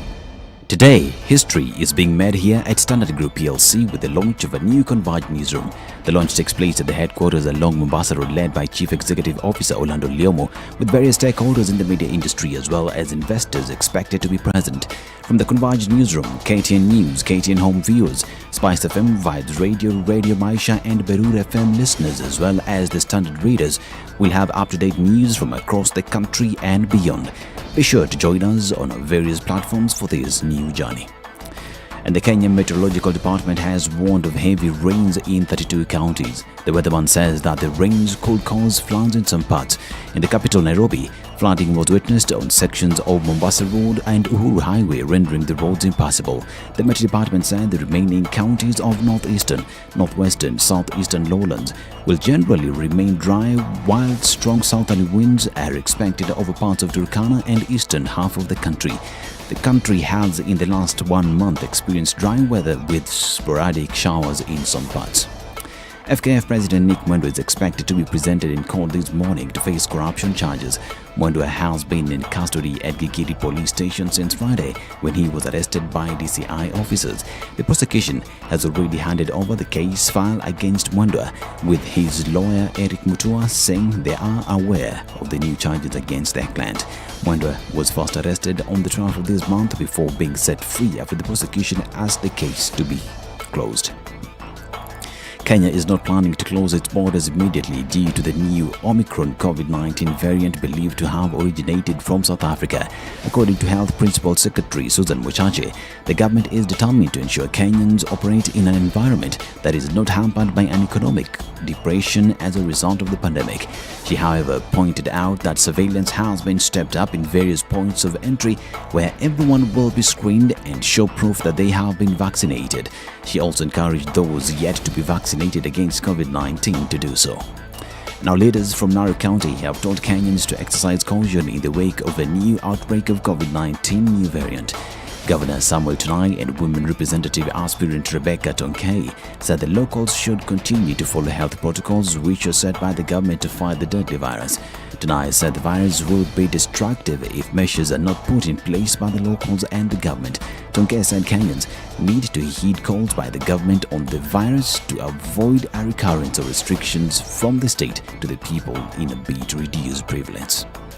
And Media Council of Kenya's CEO David Omoyo has been handed a 5-year term extension to serve in office until July 2027. Omoyo's second and last term has been extended following a performance appraisal by the MCK board in which he received high marks. He has a stellar track record in the institution, which he has significantly enhanced its efficiency. Omoyo's term was scheduled to end in June 2022. The Czech President Milos Zeman has appointed opposition leader Petr Fiala as the country's prime minister. Zeman, who tested positive for coronavirus last week, made the appointment from inside a plexiglass box in a stateroom at his residence. The president was wheeled in by hospital staff in full protective gear. Czech rules require a positive patient to observe 2 weeks of self-isolation. He caught COVID just after a spell in intensive care for unrelated problems. Under the Czech constitution, the president is a figurehead, but he leads talks in forming a new government. Last month's vote returned a surprise win for the opposition against Prime Minister Andrea Babis. And a fundraiser set up to help a Missouri man who served more than 42 years in jail for a triple murder he did not commit has reached $1.5 million. Kevin Strickland was freed at the age of 62. He had maintained his innocence since his arrest at 18. It was the longest wrongful incarceration in state history, but under Missouri law, he is not entitled to receive any financial compensation. So his lawyers launched a GoFundMe page to help him with his living expenses. And Vinicius Jr. scored a stunning late winner as Real Madrid came from behind to beat Sevilla at the Bernabeu and move 4 points clear at the top of La Liga. Rafa Mir headed the visitors into an early lead before Karim Benzema leveled with the tap-in. Vinicius completed Real's comeback when he cut inside and found the top corner with a brilliant right-footed shot. It was Real's 6th win in a row in all competitions. This is Newswire. I'm Dennis Aseto.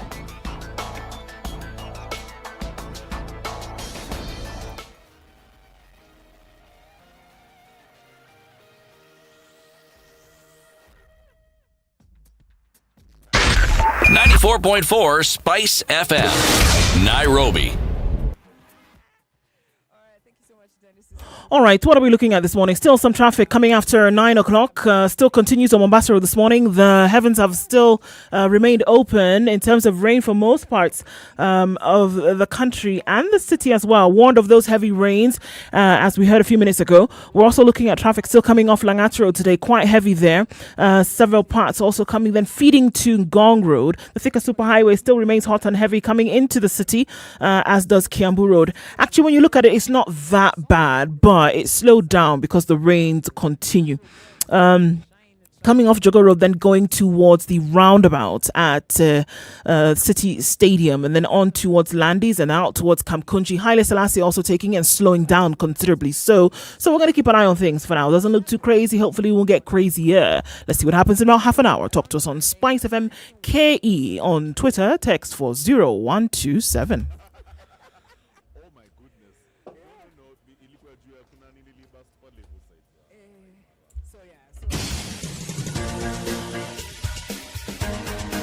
This is The Situation Room, the home of hard-hitting political commentary and penetrating insights about the state of the nation. This is a talk radio experience like no other. The Situation Room, a place for hard truths, debates, and elevated conversations. The Situation Room, witty, political, engaging, deep, controversial. In the room, we have C.T. Muga, researcher, academic, seasoned political observer, a fountain of wisdom in these politically uncertain times. Ndu Okoh, Nigerian by birth, Kenyan by choice, communications expert, Pan-Africanist, a truth seeker and believer in people power, and Eric Latiff, agent provocateur, the man in the chair, seasoned journalist, news hound, a man who believes in punching up, not down. This is The Situation Room. The only way to start your day. It's the 29th of November, 2021. It's a good day to do good things, wouldn't you say? Yes, indeed. SpiceFM KE is where you'll be able to live stream all our shows, YouTube, Facebook, and Twitter. Also joining in that, it's Kenya's biggest conversation, The Situation Room. Ndu Okoh and C.T. Muga in with you today. I was getting into the final hour of The Situation Room. CT, today's proverb. Aliye kando, hangu kiwi namti. Aliye kando, hangu kiwi namti. I told you, by 10 o'clock. It's 9. It's 9. Then, of course, the meaning, that's a totally different thing. Well, the meaning isn't really that complicated. You see, when you consider whenever a tree falls, whatever it fell on, they didn't know the tree was going to fall on it. That thing? Whatever it is. No, it isn't. No. And the reason is because it was in the way of the direction in which the tree fell. Right. So it sounds a bit cryptic, but it is true. Remember early on in the morning I said, for instance, if it rains on your head, how do you prevent that from happening? You need to be in a shade. When you're in a shade, it won't rain on your head. No. Okay. It'll rain, but it won't rain on your head. Yes. In the same way, if you surmise that a tree may be falling and you can figure the direction, usually it leans on one side, then if you're not in that path, it will not fall on you. Then you're all right. Yes. Okay. That makes sense. The launch of the Converged newsroom is what the Standard Media Group is celebrating today, and we are looking at very, very interesting things happening today from 10 a.m. Be carried on KTN News and KTN Home, and it's been some time coming. We're progressing towards our business transformation to a digital-first media house. We unveil our converged newsrooms today, print, digital, radio, and TV platforms with contents that will make you watch, listen, and read to make your everyday count. Ultra-modern meeting rooms, ultra-modern staff rooms, quick interview meeting areas, and super floor for news coverage and information, platforms on radio, SpiceFM, Vibes Radio, Radio Maisha, The Standard, the new look one, and then the Converged newsroom, bringing you content that you can count on every day. That happens today, and you can follow on our platforms for coverage of that. So it's a huge congratulations to the Standard Group today. So follow and find out how this new Converged newsroom will make content brought to you on a daily basis at the tip of your fingertips. All right. As we continue with these conversations this morning, and we're going to hear from you. Hopefully we will. 0719-012-600. Just giving you that number off the bat. I'm still conflicted, CT. About?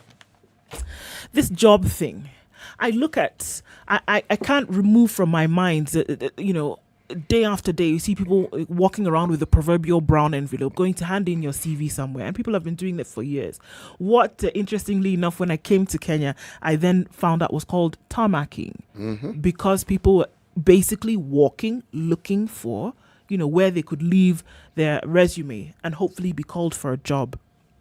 And here we are then being told, it's not that jobs don't exist, but that the requisite skill to then perform the jobs that are on offer are what do not exist. And I'd really like to hear from people today, because I know that many the cry is that we just don't have. We've tried, we've looked, we continue to search. We graduate with the promise that, we'll get something. You do the 9 month, you do the 1 year, you do the 2 year diploma, hoping that you will get something, and then nothing comes. You try and you try and you try. I'm just looking at some of the comments on socials today. And for example, he says, I disagree with her. We spend our youth looking for sustainable work. We get short-term contracts on projects, 36 plus in terms of age, still no work. With all the experience working as a freelancer, we decide to start a business to help youth. Faced with corrupt county council askaris, KRA, capital issues. You see? Been looking for work for how many years? Just imagine when this person graduated from the university or from a certificate course. Dr. Maloba Wakesa says, equating university education to the job market forces assumes universities are mere labor factories. My grouse with COOPS is that it's a body that is legitimizing public expenditure in private entities. Lack of skillful graduates is due to lack of collaboration between corporate companies and universities with regards to internship. Very few companies offer internship to university students, and yet they're expected to have job experience when applying for jobs. Another big thing, you apply for jobs coming out of university and you're asked for 3 years experience.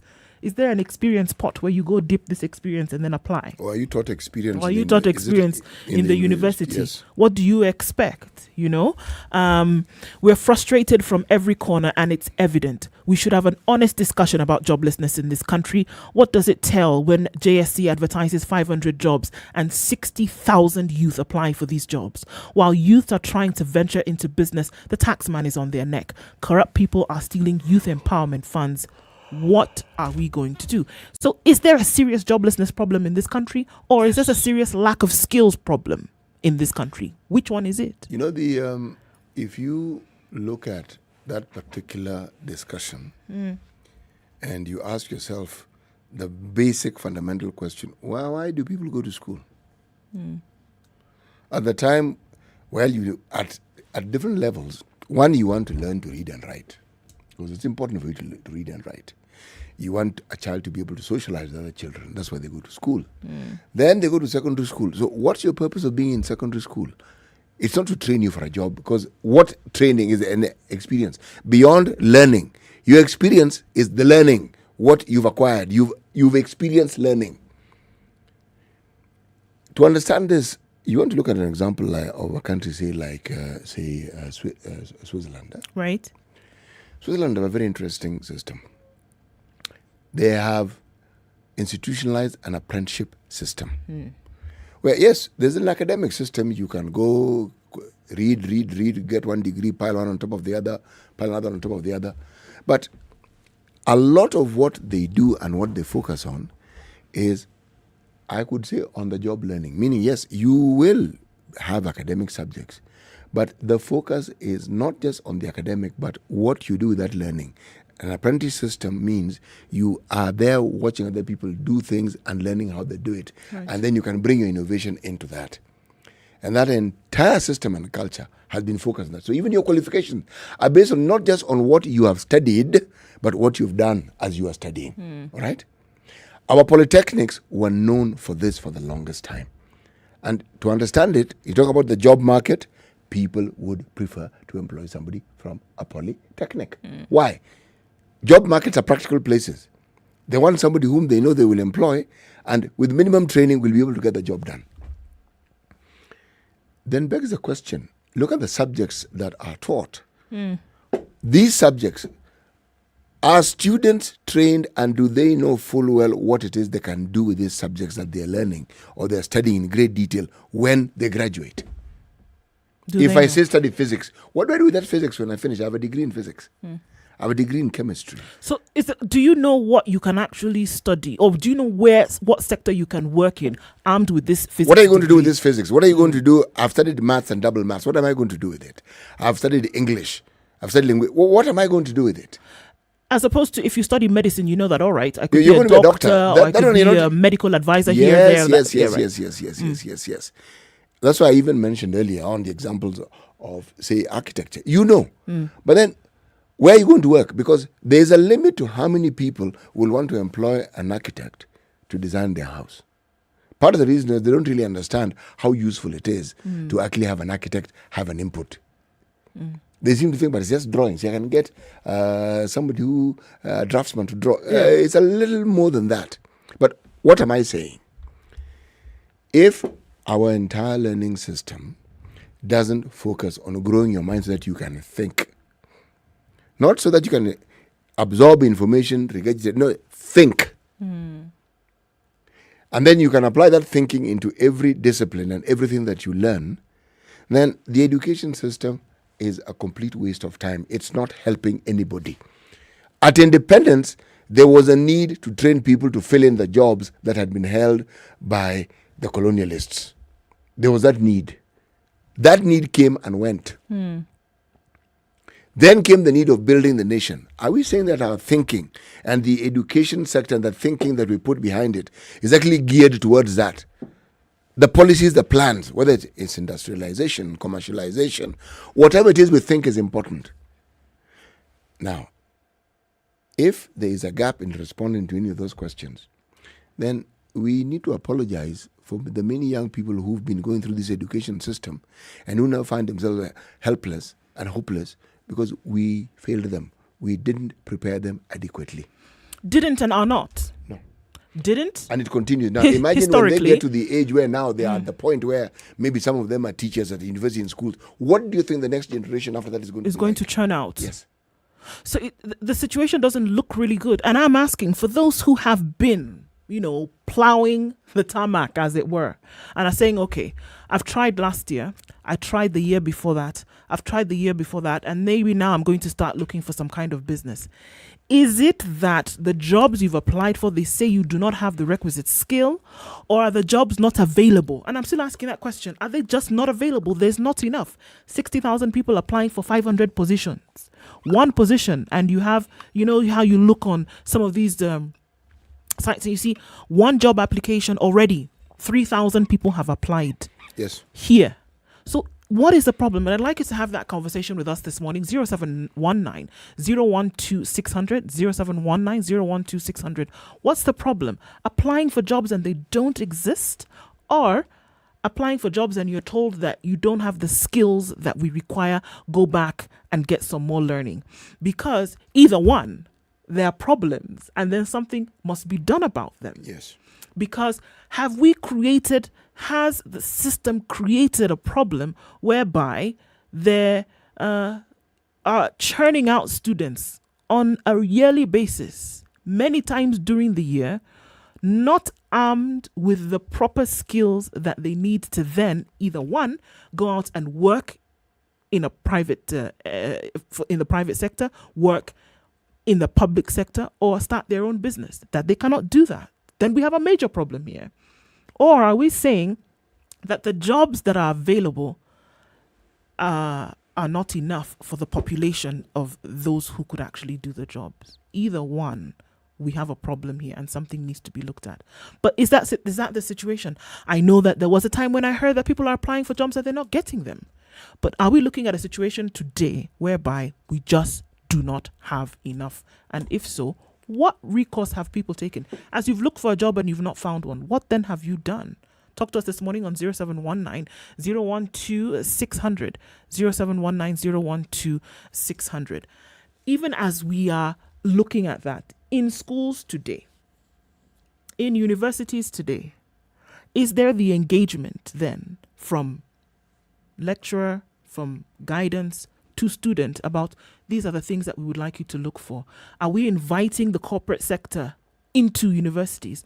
Are we inviting the public sector into universities or into these diploma areas and saying, talk to students about the kind of work that you do and that the kind of, expertise or skills that they should be learning? If you've heard me say I have a theory, and my theory when it comes to education and those who are involved in teaching people on the very basic levels of primary, secondary school. My theory is this. Where we went wrong was many people who ended up in the profession as teachers were people who got there because they couldn't get what they initially wanted. Yes. They were not people who were clear about wanting to take teaching as a profession. And like most jobs, somebody who is interested in teaching, you will know because of the enthusiasm and the interest that they put in that work and the interest they have in their students. Now, sometimes there are those who argue that schools that look after their teachers well get that same product. And it's true.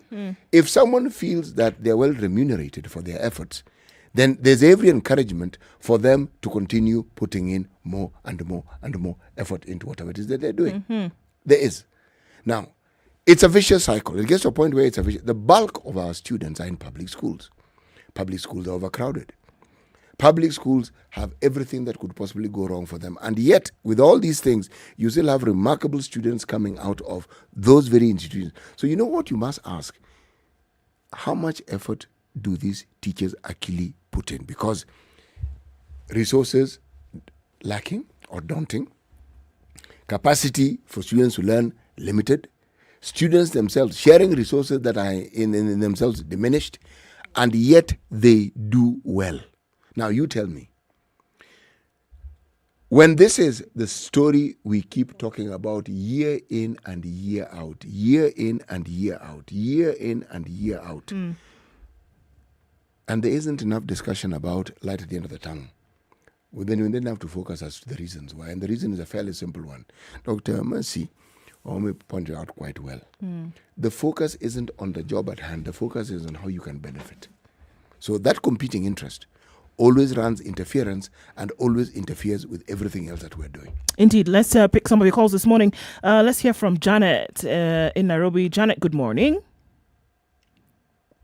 Hello? Oh, good morning, Titi. Good morning, Ndu. Good morning, Janet. How are you doing? Fine, thank you. Yes. I'd like to chime in the conversation.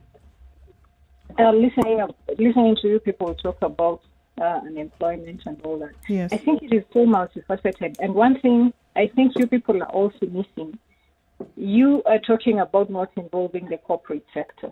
Why do you forget the SMEs, which contribute actually probably 85% or 80% of our GDP?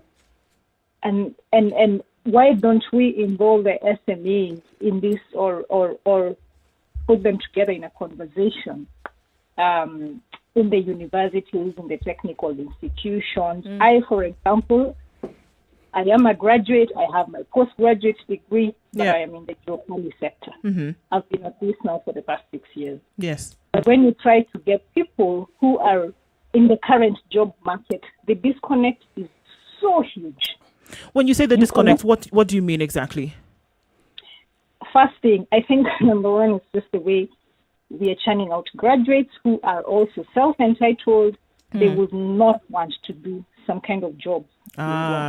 Right. You see, then you come in and you're coming to an SME and you're asking for a salary of 70,000. I mean, really, get real. That will not happen. You do not have the skill. You're not giving me. What is your contribution to the bottom line in my business? So, Janet, would you agree with Dr. Ahome when she says that there are jobs there, but then those who are applying for the jobs want something different? There is this, what would I call it? There is this, there's a mirage. There's, someone wants to come and find a big office where you're sitting, you have a receptionist, secretary. It is not the real thing in the real world. Right. You need to put your boots. You need to go out there in the market. You need to go and sell. You need to, procure things. People are not willing to do that. I can tell you for sure. I am in the construction sector. We are looking for people who are ready to wear the boots, go to the market, go and procure things, go and supervise. But you do not get people who are willing to do that. Someone will come and they will tell you, oh, I need a salary of 50,000. Right. Someone has zero skills. I am not going to do that because I'm running a business at the end of the day. Interesting. And they're also not involving us in the conversation, and yet we're the biggest contributor in the economy. That's very interesting. I think an eye-opener just in that. Okay, thank you very much for that, Janet. Let's hear from Otieno in Mombasa. Otieno, good morning. Hello, Otieno, good morning. Yes. Good morning to you. How are you? Very well, thank you. And yourself? I'm good. Mm-hmm. Now, contributing on the conversation that is going on. Yes. The issues that we need also to figure out. Yes. And this is on reference to the job seeker and the employers. Mm. Now, on the issue of the employers, the employer tends to is an issue of paper. What are you putting on the table? What is your qualification? Right. Yes, as the people have said. Now there is one out here who doesn't have the papers, but got the experience, got what the employer is looking for. So most of the youth who are outside here are having experience. For instance, just the other time, the judiciary advertised for 500 posts with different qualifications that they were looking for.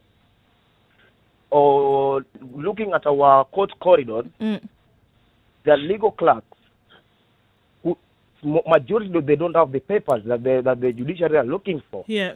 But they got that experience of exactly what the judiciary is looking for, because the court corridor, most of the clerks who are along the court corridor, they are the people. They actually, we can say that they are the backbone to the legal fraternity of the advocate. Okay. But now, the employer will be looking for paper. As opposed to experience. As opposed to the experience. Okay. All right. Thank you for that, Otieno. Let's hear from Zachary as well. Zachary, good morning. Oh, morning, people. How are you? Morning, Zachary. I'm fine, thank you. Adro, how is you? I'm very well, thank you, Zachary. And how are you? I'm good. Given that we have come from the weekend. Mm-hmm. And where is our dynasty boy, Mr. Eric? He was supposed to be with the honchos in the Machakos, and he is not there now. I'm still on Dynasty Boy, and I'm okay. He's making his way back to the capital, and we will be with him tomorrow. He is being chauffeured into town. Of course, yes. The chauffeur is doing a good job. Oh, he's a great man. Okay, first of all, I congratulate the Standard Group. Yes. For the REAP that they have, there's a order from physics I've forgotten. Quantum REAP, yeah? Yes. And congratulations. Asante sana. So let me say this, yeah? Are we thinking about our population? Because our population has increased exponentially for the last, I think, 30 years. And let me give an analogy of, I come from a family whereby we were so many. I won't mention the number as far as the African tradition is concerned, but you believe that we are so many. Yeah? Okay. Uh-huh. At any time, my mom would prepare food, yeah? Everyone would be hovering around, because you know that if you joke around and now the food is ready, is being served, and you are not there, let me tell you, oh my God, you rely on the grace of well-wishers, your neighbors, yeah? Yes. So it's like there was this scrabble, yeah? And from that time, I hated large populations, yeah? I actually congratulate Mr. Mutudo, because he said a very, very, very crucial point, yeah? And he said, if somebody has made 300 speeches, and he has not come up with anything new, why is he getting crowds? Listening to him, right. Listening, now he goes to Meru, he goes to Kapsabet or wherever, and he's getting crowds. What does that tell you? It tells you that everywhere there are idle people. There are idle people. And these people are even ready to listen to even, what can I say? Let me not use the words that I have in my head, yeah? Because we are on a national radio. So I would call up everybody to think about population and the resources that we have. And remember, our very own minister said that only 99% failed a just basic exam of English, yeah? Yes. You call it English. Yes. What does this tell you? These people have got papers, but then there's just one thing that's not what there. What is the rate of these papers? If they are failing a basic language test, what does it tell you? It tells you they went into the classroom, there were so many, and therefore what they got was substandard. All right, I hear you on that. Yes, definitely hear you on that, taking populations into consideration. Zachary, thank you for your call this morning, and the conversation continues. Thank you. Asante sana. Thank you. At 29, Asante sana, nice day to you too. At 29 minutes to 10 o'clock, we are now looking at continuing the conversation with you. We're going to take a break and come back and look at what the weather and traffic has in store. But before that, got to tell you about the plans that Showmax has for you. So we said, okay, there are different plans that you can get on every month rather, and it will allow you to do so many things, right? 5 devices. You can register to up to 5 devices, 2 concurrent streams. You can play back on web, mobile, smart TV, and lean back devices. High quality streams. Showmax Pro bundles existing allows you to have access to Showmax Entertainment as well as series, movies, kids. This is Showmax AM. Kids, series, movies, shows, documentaries, and you allow this on Showmax Mobile, Showmax Pro, and Showmax Pro Mobile. IAAF Athletics, Pro Boxing, major international marathons, and more. This you're allowed on Showmax Pro, as well as music channels and much more. Okay, so this month allows you to get onto that Showmax bundle and you get a month for free. So you're signing up to some of these wonderful series, documentaries, and programs that you can have on Showmax. It's showmax.com, and we're going to come back and I'll tell you some more of what you can get. It's 27 minutes to 10 o'clock.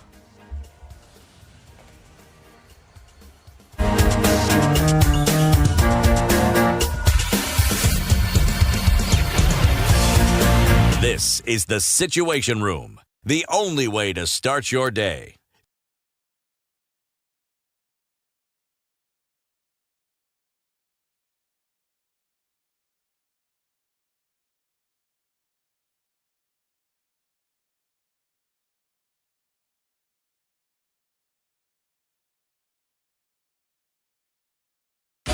"24/7 around the world, non-stop. This is SpiceFM.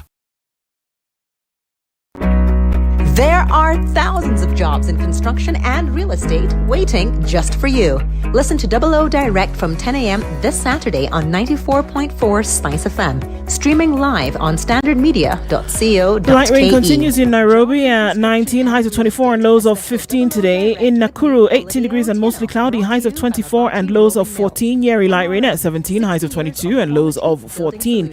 Eldoret continues the cloudy state, highs of 23 and lows of 13. Mombasa, rain continues at 29, highs of 32 and lows of 25. 26 will be the low in a rainy Malindi, highs of 31. Kisumu, mostly cloudy at 25, highs of 28 and lows of 19, while Kakamega is cloudy at 25.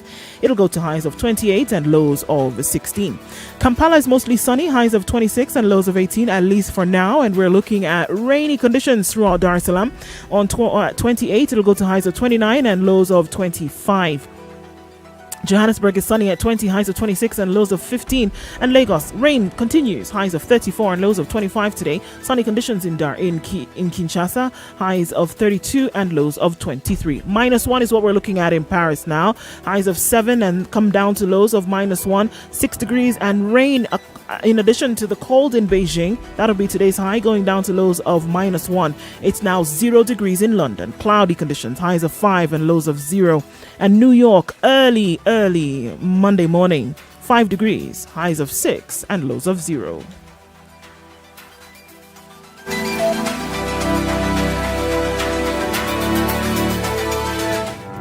Forgiveness is always conditional.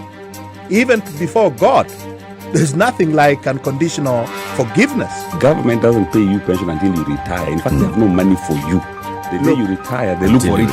This country is punishing many young people. These young people are more susceptible to be deceived, to be taken advantage of, and they're more susceptible to be bought off. Let us also talk about where we want our country to go. we are a population of very young people. We're in a state of capture. The judiciary is under duress. Parliament is in the pocket of the executive. You don't sit and wait for the regime to topple itself. It will never do so. By the way, let me tell you, these guys are so persuasive. I'm telling you, they can persuade you to sell your grandmother. I'm telling you, they can sell sand in the desert. City, has anybody on this program said to you as a guest, say, "Oh, shut up, we don't want to be told what to do"? Has anyone ever that kind of... Has anybody been I will not listen. a bit of advice? Because you're working on the premise that we should all pay heed to these proverbs. It's a very suspect notion. This is the Situation Room, the only way to start your day. We should be out of traffic hours soon enough, but still things are looking a bit messy on the roads today. Coming out of Westlands, that whole Waiyaki Way area seems to be an absolute mess. We didn't mention today, but use the Red Hill Link Road. That'll take you without too much of a problem. On Mombasa Road today, we are looking at in and outbound situation right around the Maradaima through to Cabanas and a little bit just as you're heading towards the airport.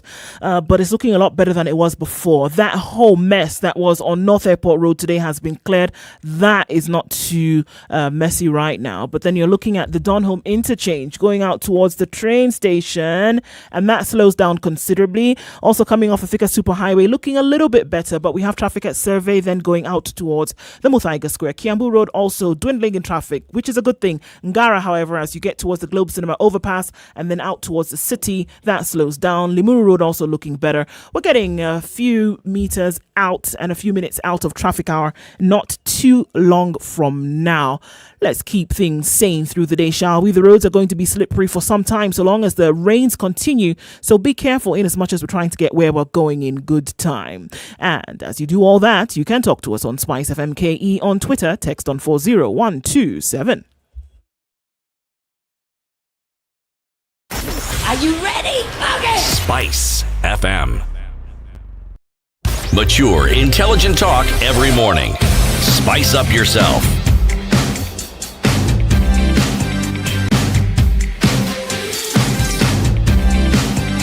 Mornings done right.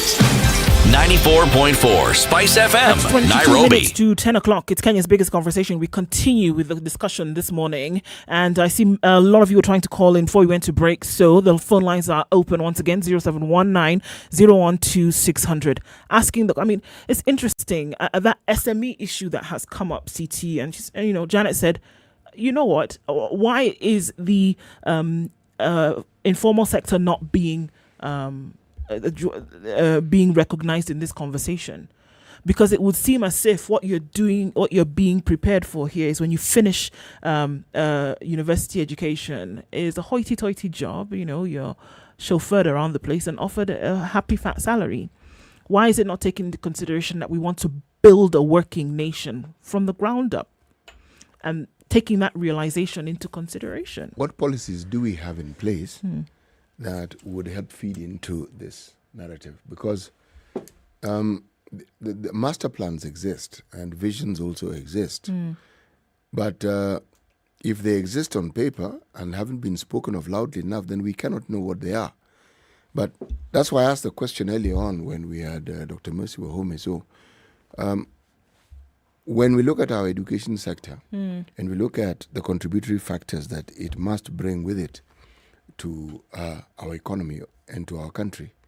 So what are these things? We want to produce X number of this profession, other X of this, to meet this need, towards the larger goal of this, so that by this and this time, we can do this.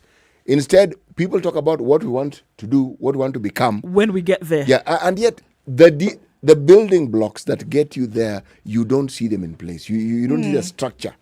So what is the structure? You think just by throwing people into a school system, a university system, it'll come out? No. That's not how it's going to happen. It won't. Okay.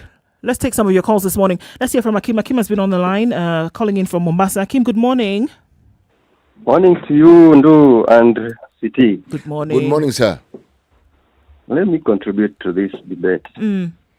As much as we're talking about the capacity, the availability, the skills, and the experience and qualifications, there is one simple thing here. One time, my daughter went for an interview in a rural village, somewhere in Masai Land, from Coast. Mm-hmm. And the moment she entered the compound, she met a group of old men, and she was being asked, "What is your name? Where do you come from?" Just before she went even to the interview room, Yes. she got discouraged. Why? She went to the interview and realized that. So it seems that was a preliminary interview. Oh, why? Why? That meant to me, there is this issue which is I don't know, you're taking it lightly, but then the name, yes, our names are really, I don't know, but then you go to an interview and your name, imagine your name counts, Your name counts. Yes. Because your name is an identifier. Okay. Of course, it identifies you. Mm-hmm. Yeah. The job might be there, but then whoever is picked, just a matter of the qualification or not. Okay. But are you my man? Right. Do you belong to my people? That's an issue. That's a big issue. I hear you, Akeem. Thank you very much for your contribution this morning. Alan in Nairobi, good morning. Good morning. How are you doing? I'm all right, ma'am. Yes, sir. It's been a minute. How have you been? Good enough, really. Good. Hanging in there. Hanging on is good. Yeah. I just want to make 2 points, yeah? Yes. Yes. One is the myth about the informal sector. We fetish this sector. We romanticize it. Yet, the informal sector is bad. It's bad. It's bad. It's only a sign of the fact that we can't put labor in good jobs. People suffer in the informal sector, working hours, no medical cover, So a good economy policy should not be romanticizing the informal sector. Policy should seek to eliminate it so that we can put labor in more productive job. In fact, what we romanticize as in the informal sector jobs is just a form of disguised unemployment. So I think as a country, we have not taken joblessness seriously. Seriously. Me and CT, we are really Kenyans baby boomers. So the truth of the matter, Alan, from where you sit, is that there is a major joblessness, unemployment problem in this country, and it's not being dealt with. It's not being dealt with. And you see those GDP statistics we celebrate, 6-7%.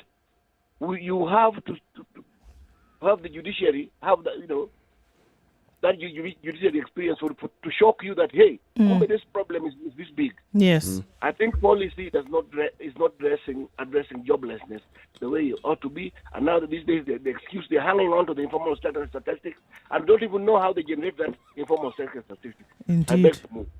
Alan, thank you very much for your call this morning. Thank you very much. Cheers, ma'am. Let's hear from Stephen. Stephen in Nairobi as well. Good morning, Stephen. Good morning, Ndu, and good morning, CJ. Good morning, sir. Good morning. It's always a pleasure to catch up with you guys because the kind of discussions that informs the deliberations that goes on at SpiceFM is just quite very, very important for us. Asante sana. As we all know that the media function is not only just to educate but also to inform the general populace so that we can then make informed decisions. So with that, I want you to keep up the good work that you're doing. Thank you, sir. Allow me to contribute. In the interest of time, I'll just be quick to all this intellectual discourse. I'd like to take some kind of a divergent view from what most even the panelists or even the contributors are discussing as far as issues youth unemployment is concerned. I hold the view that generally in Kenya, it's primarily a problem of the labor demand, in that the economy is not expanding at enough pace so that it can then be able to accommodate all the youths who are being churned out of a institution.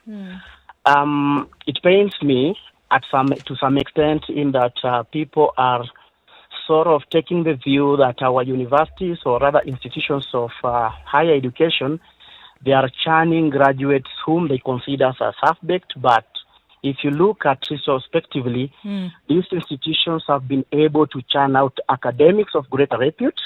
You can list them, the likes of PLO, Lumumba, and in fact, most of our medical graduates are one of the best in the world. Yes. So you find that we have a situation whereby in the country we have like more than 2,000 unemployed doctors. And I don't think it will be prudent at this point in time to start telling somebody whom we have invested a lot of taxpayers' money, for example, to go and take the 5-year medical course, and you start telling now to engage in SME. So you will find that we are now going to be directing resources at a place or at a time where the country needs a lot in terms of healthcare. If I may ask you a question, if I may ask, you gave a good example of somebody who studied medicine.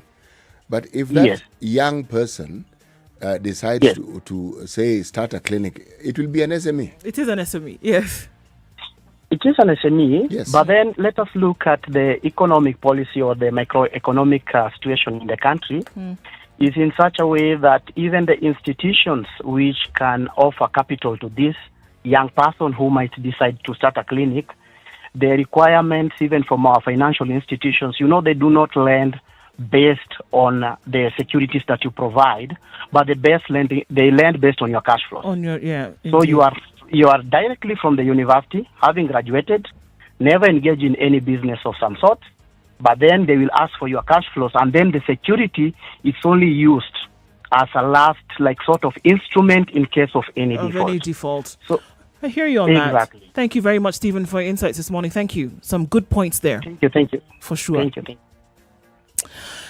It's 12 minutes to 10 o'clock and still having this conversation about unemployment and joblessness in the country. What's there to be done? Maybe we can take a little bit of a load off with what Showmax has to offer this morning. We've gone through the plans. Showmax Pro, Showmax Basic, Showmax on your mobile as well. So what are you waiting for, guys? Take advantage of Black Friday and get 1 month absolutely free. Sign up. Let me tell you about some of my favorites on Showmax. So there was BBN Niger. Showmax had this and showed the wonderful highlights of the Big Brother Nigeria house over and over again. It was great to see what the different housemates were up to at different times, and you never missed a beat with this because of Showmax. So think about your favorite show. You're likely to find it on Showmax. Remember, you can buy your Showmax subscription via M-Pesa or add to your existing DSTV subscription. Showmax offers a free 14-day trial, and you do not get charged until the trial ends. Visit www.showmax.com for more information.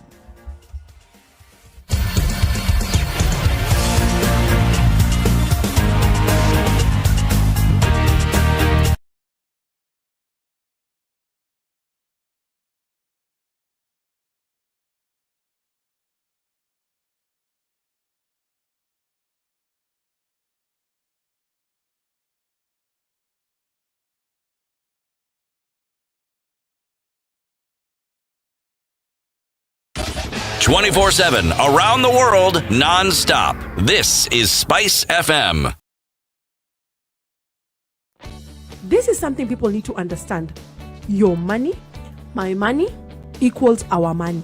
We cannot have your money is our money and my money is my money. The only way to live your best life is to create a balance between work, love, and play. The Adults in the Room is the only show on radio dedicated to educating Kenyans on how they can stay winning in life and in love. Text the word adult to 22840 to get the latest clips from Adults in the Room directly to your mobile phone. SMS adults to 22840. Mature, intelligent talk every morning. Spice up yourself.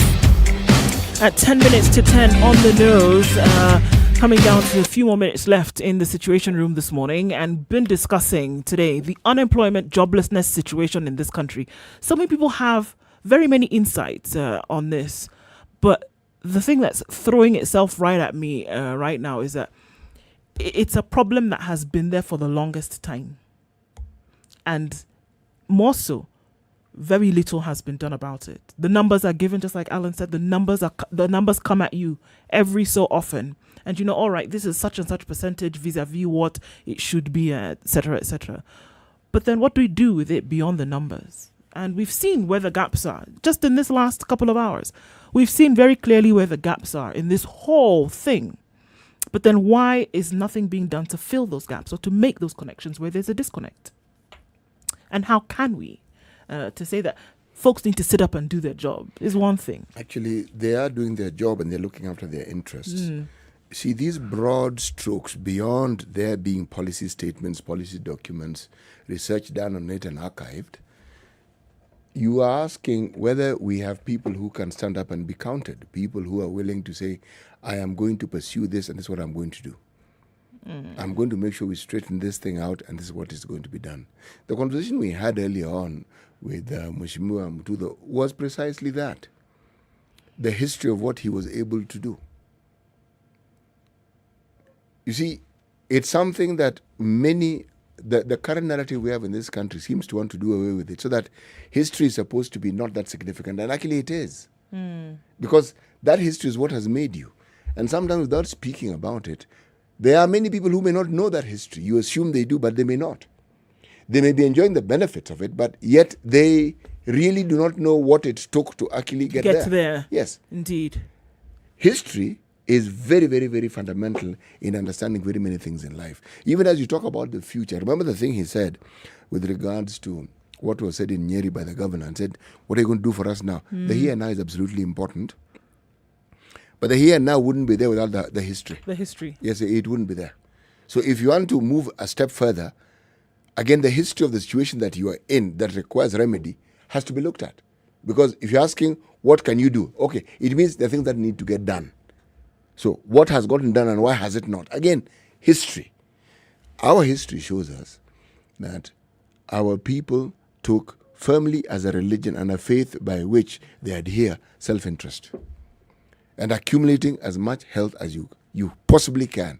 And if you're in the public space, then essentially what you understood is that you have been given a blank slate on how it is you can plunder state coffers, whether it's at the county level, whether it's at the national level. It seems to be a popular and a growing sport. Then can we see how those actions then have an effect of what happens? It doesn't matter where. That those actions whereby you decide that, all right, it's for me and what I'll be able to get today. I'm maybe going to ignore this particular part of this area of my job description. I'm going to now focus on getting a little bit more into my pocket. Can we see the direct net effect that it has on other things? Here we are talking about joblessness today. We'll be talking about the health sector tomorrow, talking about famine in the country, which, by the way, thank God for the rain. However, it still remains an issue. The rain comes with other problems. So we're looking at so many other things that happen as a result of bad decisions, whereby people have been given the responsibility to do 1, 2, or 3 things. This joblessness that we are talking about, we're not the only country. Kenya is not the only country in the world to suffer from joblessness or unemployment. But there are some people who've been able to keep it at manageable levels. But 60,000 people applying for 500 positions but you see, is a problem. You see the net economic effects of impunity that is manifested in our corruption is never really felt until we're discussing something like employment. Why do you think the economy isn't growing at the pace it could grow when the money which was intended, say, for infrastructure, whether it's a dam, whether it's a road, ends up in someone's pocket? That road won't be built. What do you expect to happen? The very thing it was supposed to do won't get done. If you are building it, you would create employment. That's what, among the things infrastructure does, and among the things that investment does, is precisely that. If all that money which was intended for these projects were put in the projects, for the period when it was being built, that is employment. If it's all taken up, that is unemployment, direct unemployment. If money is given to the counties and it's allocated for, again, projects, and the money ends up in people's pockets, that money and the lack of it, the relationship is direct. Money which ought to have provided for something for you to do, because that's what the government does, provides the opportunity. The opportunity is what creates the jobs. But it can't be there when that money is taken. Huge direct So there's a vacuum there. direct relationship between what we keep talking about and unemployment. And corruption is at an all-time high. Exactly. Let's hear our last call for today from Alex. Alex in Naivasha. Good morning, Alex. Morning, too. Yes, sir. How are you doing? City? We're very well, thank you, sir. I'm also doing very well. Now, my view on this issue of unemployment is that for the longest time we have seen exploitation of the third world countries by the international treaties on trade. Yes. Whereby you find that those countries who are having a higher production and they come and sell the surpluses to African countries, Kenya being included. So you realize that we are consuming things which have been manufactured elsewhere, and yet we can be able to manufacture it here. By so doing, we create employment. Oh, I can see that. Okay. Yes. I can see that. Yeah. So that means there are opportunities that we miss out on because we don't take into consideration things that actually can be done here. Absolutely. Good insights there, Alex. Thank you. Yes. Okay. So I want to just add that, for instance, I give a good example is whereby you find each time we import a container full of goodies, we also import a container full of unemployment. Indeed. Yeah, and number two is that you find those opportunities which are available, like for instance, whereby you have an opportunity to work with government organizations. They are very competitive, and sometimes the requirements are not very well to be able to cope up with. Like now, for instance, I myself I'm a trained teacher. But I have to wait for almost 5 years before I can get absorbed by a TSC. I hear you. I hear you on yes, that. And thanks for your comments on this morning, Alex. Asante Sana. Thank you. Thank you very much. I'm glad. Thank you. Thank you. Well, that's been the conversation this morning. Clearly something that's still in the minds of many, that if you have it, you hold on to it with dear life. If you don't, you keep looking for it as though you were searching for treasure. You know, decisions that are made, what you're calling bad decisions, you see, they contribute to something which is, the bad decisions are easy to make. And if there are no consequences, the bad decisions just simply increase. Indeed. Now, the consequences is what we have to live with. And the problem with those consequences, they also form a culture. So now you have a situation where one doesn't even know where to start. And yet there is a place where you can start. And the problem is people who are willing to stand up and be counted are not there. Yes. Let's close things down today, CT, with today's proverb. Aliye kando haangukiwi na mti. Find a place that can cover your head. Yes. On a positive note, you could say, opportunity finds a prepared mind. Voila. Yes. A good way to start Monday. Thanks very much for being part of the Situation Room this morning and contributing to our conversation and also giving us insights as we here have these very important conversations. Today, the new look, modern look of the Standard Group is unveiled. Content for you on various platforms, TV, radio, print, and digital. It's been a long time coming, but the day is finally here. Thanks for being part of our conversations on a daily basis. It's almost 10 o'clock. We'll be back here tomorrow morning to continue Kenya's biggest conversation with you. Thank you for today. It is 10 a.m.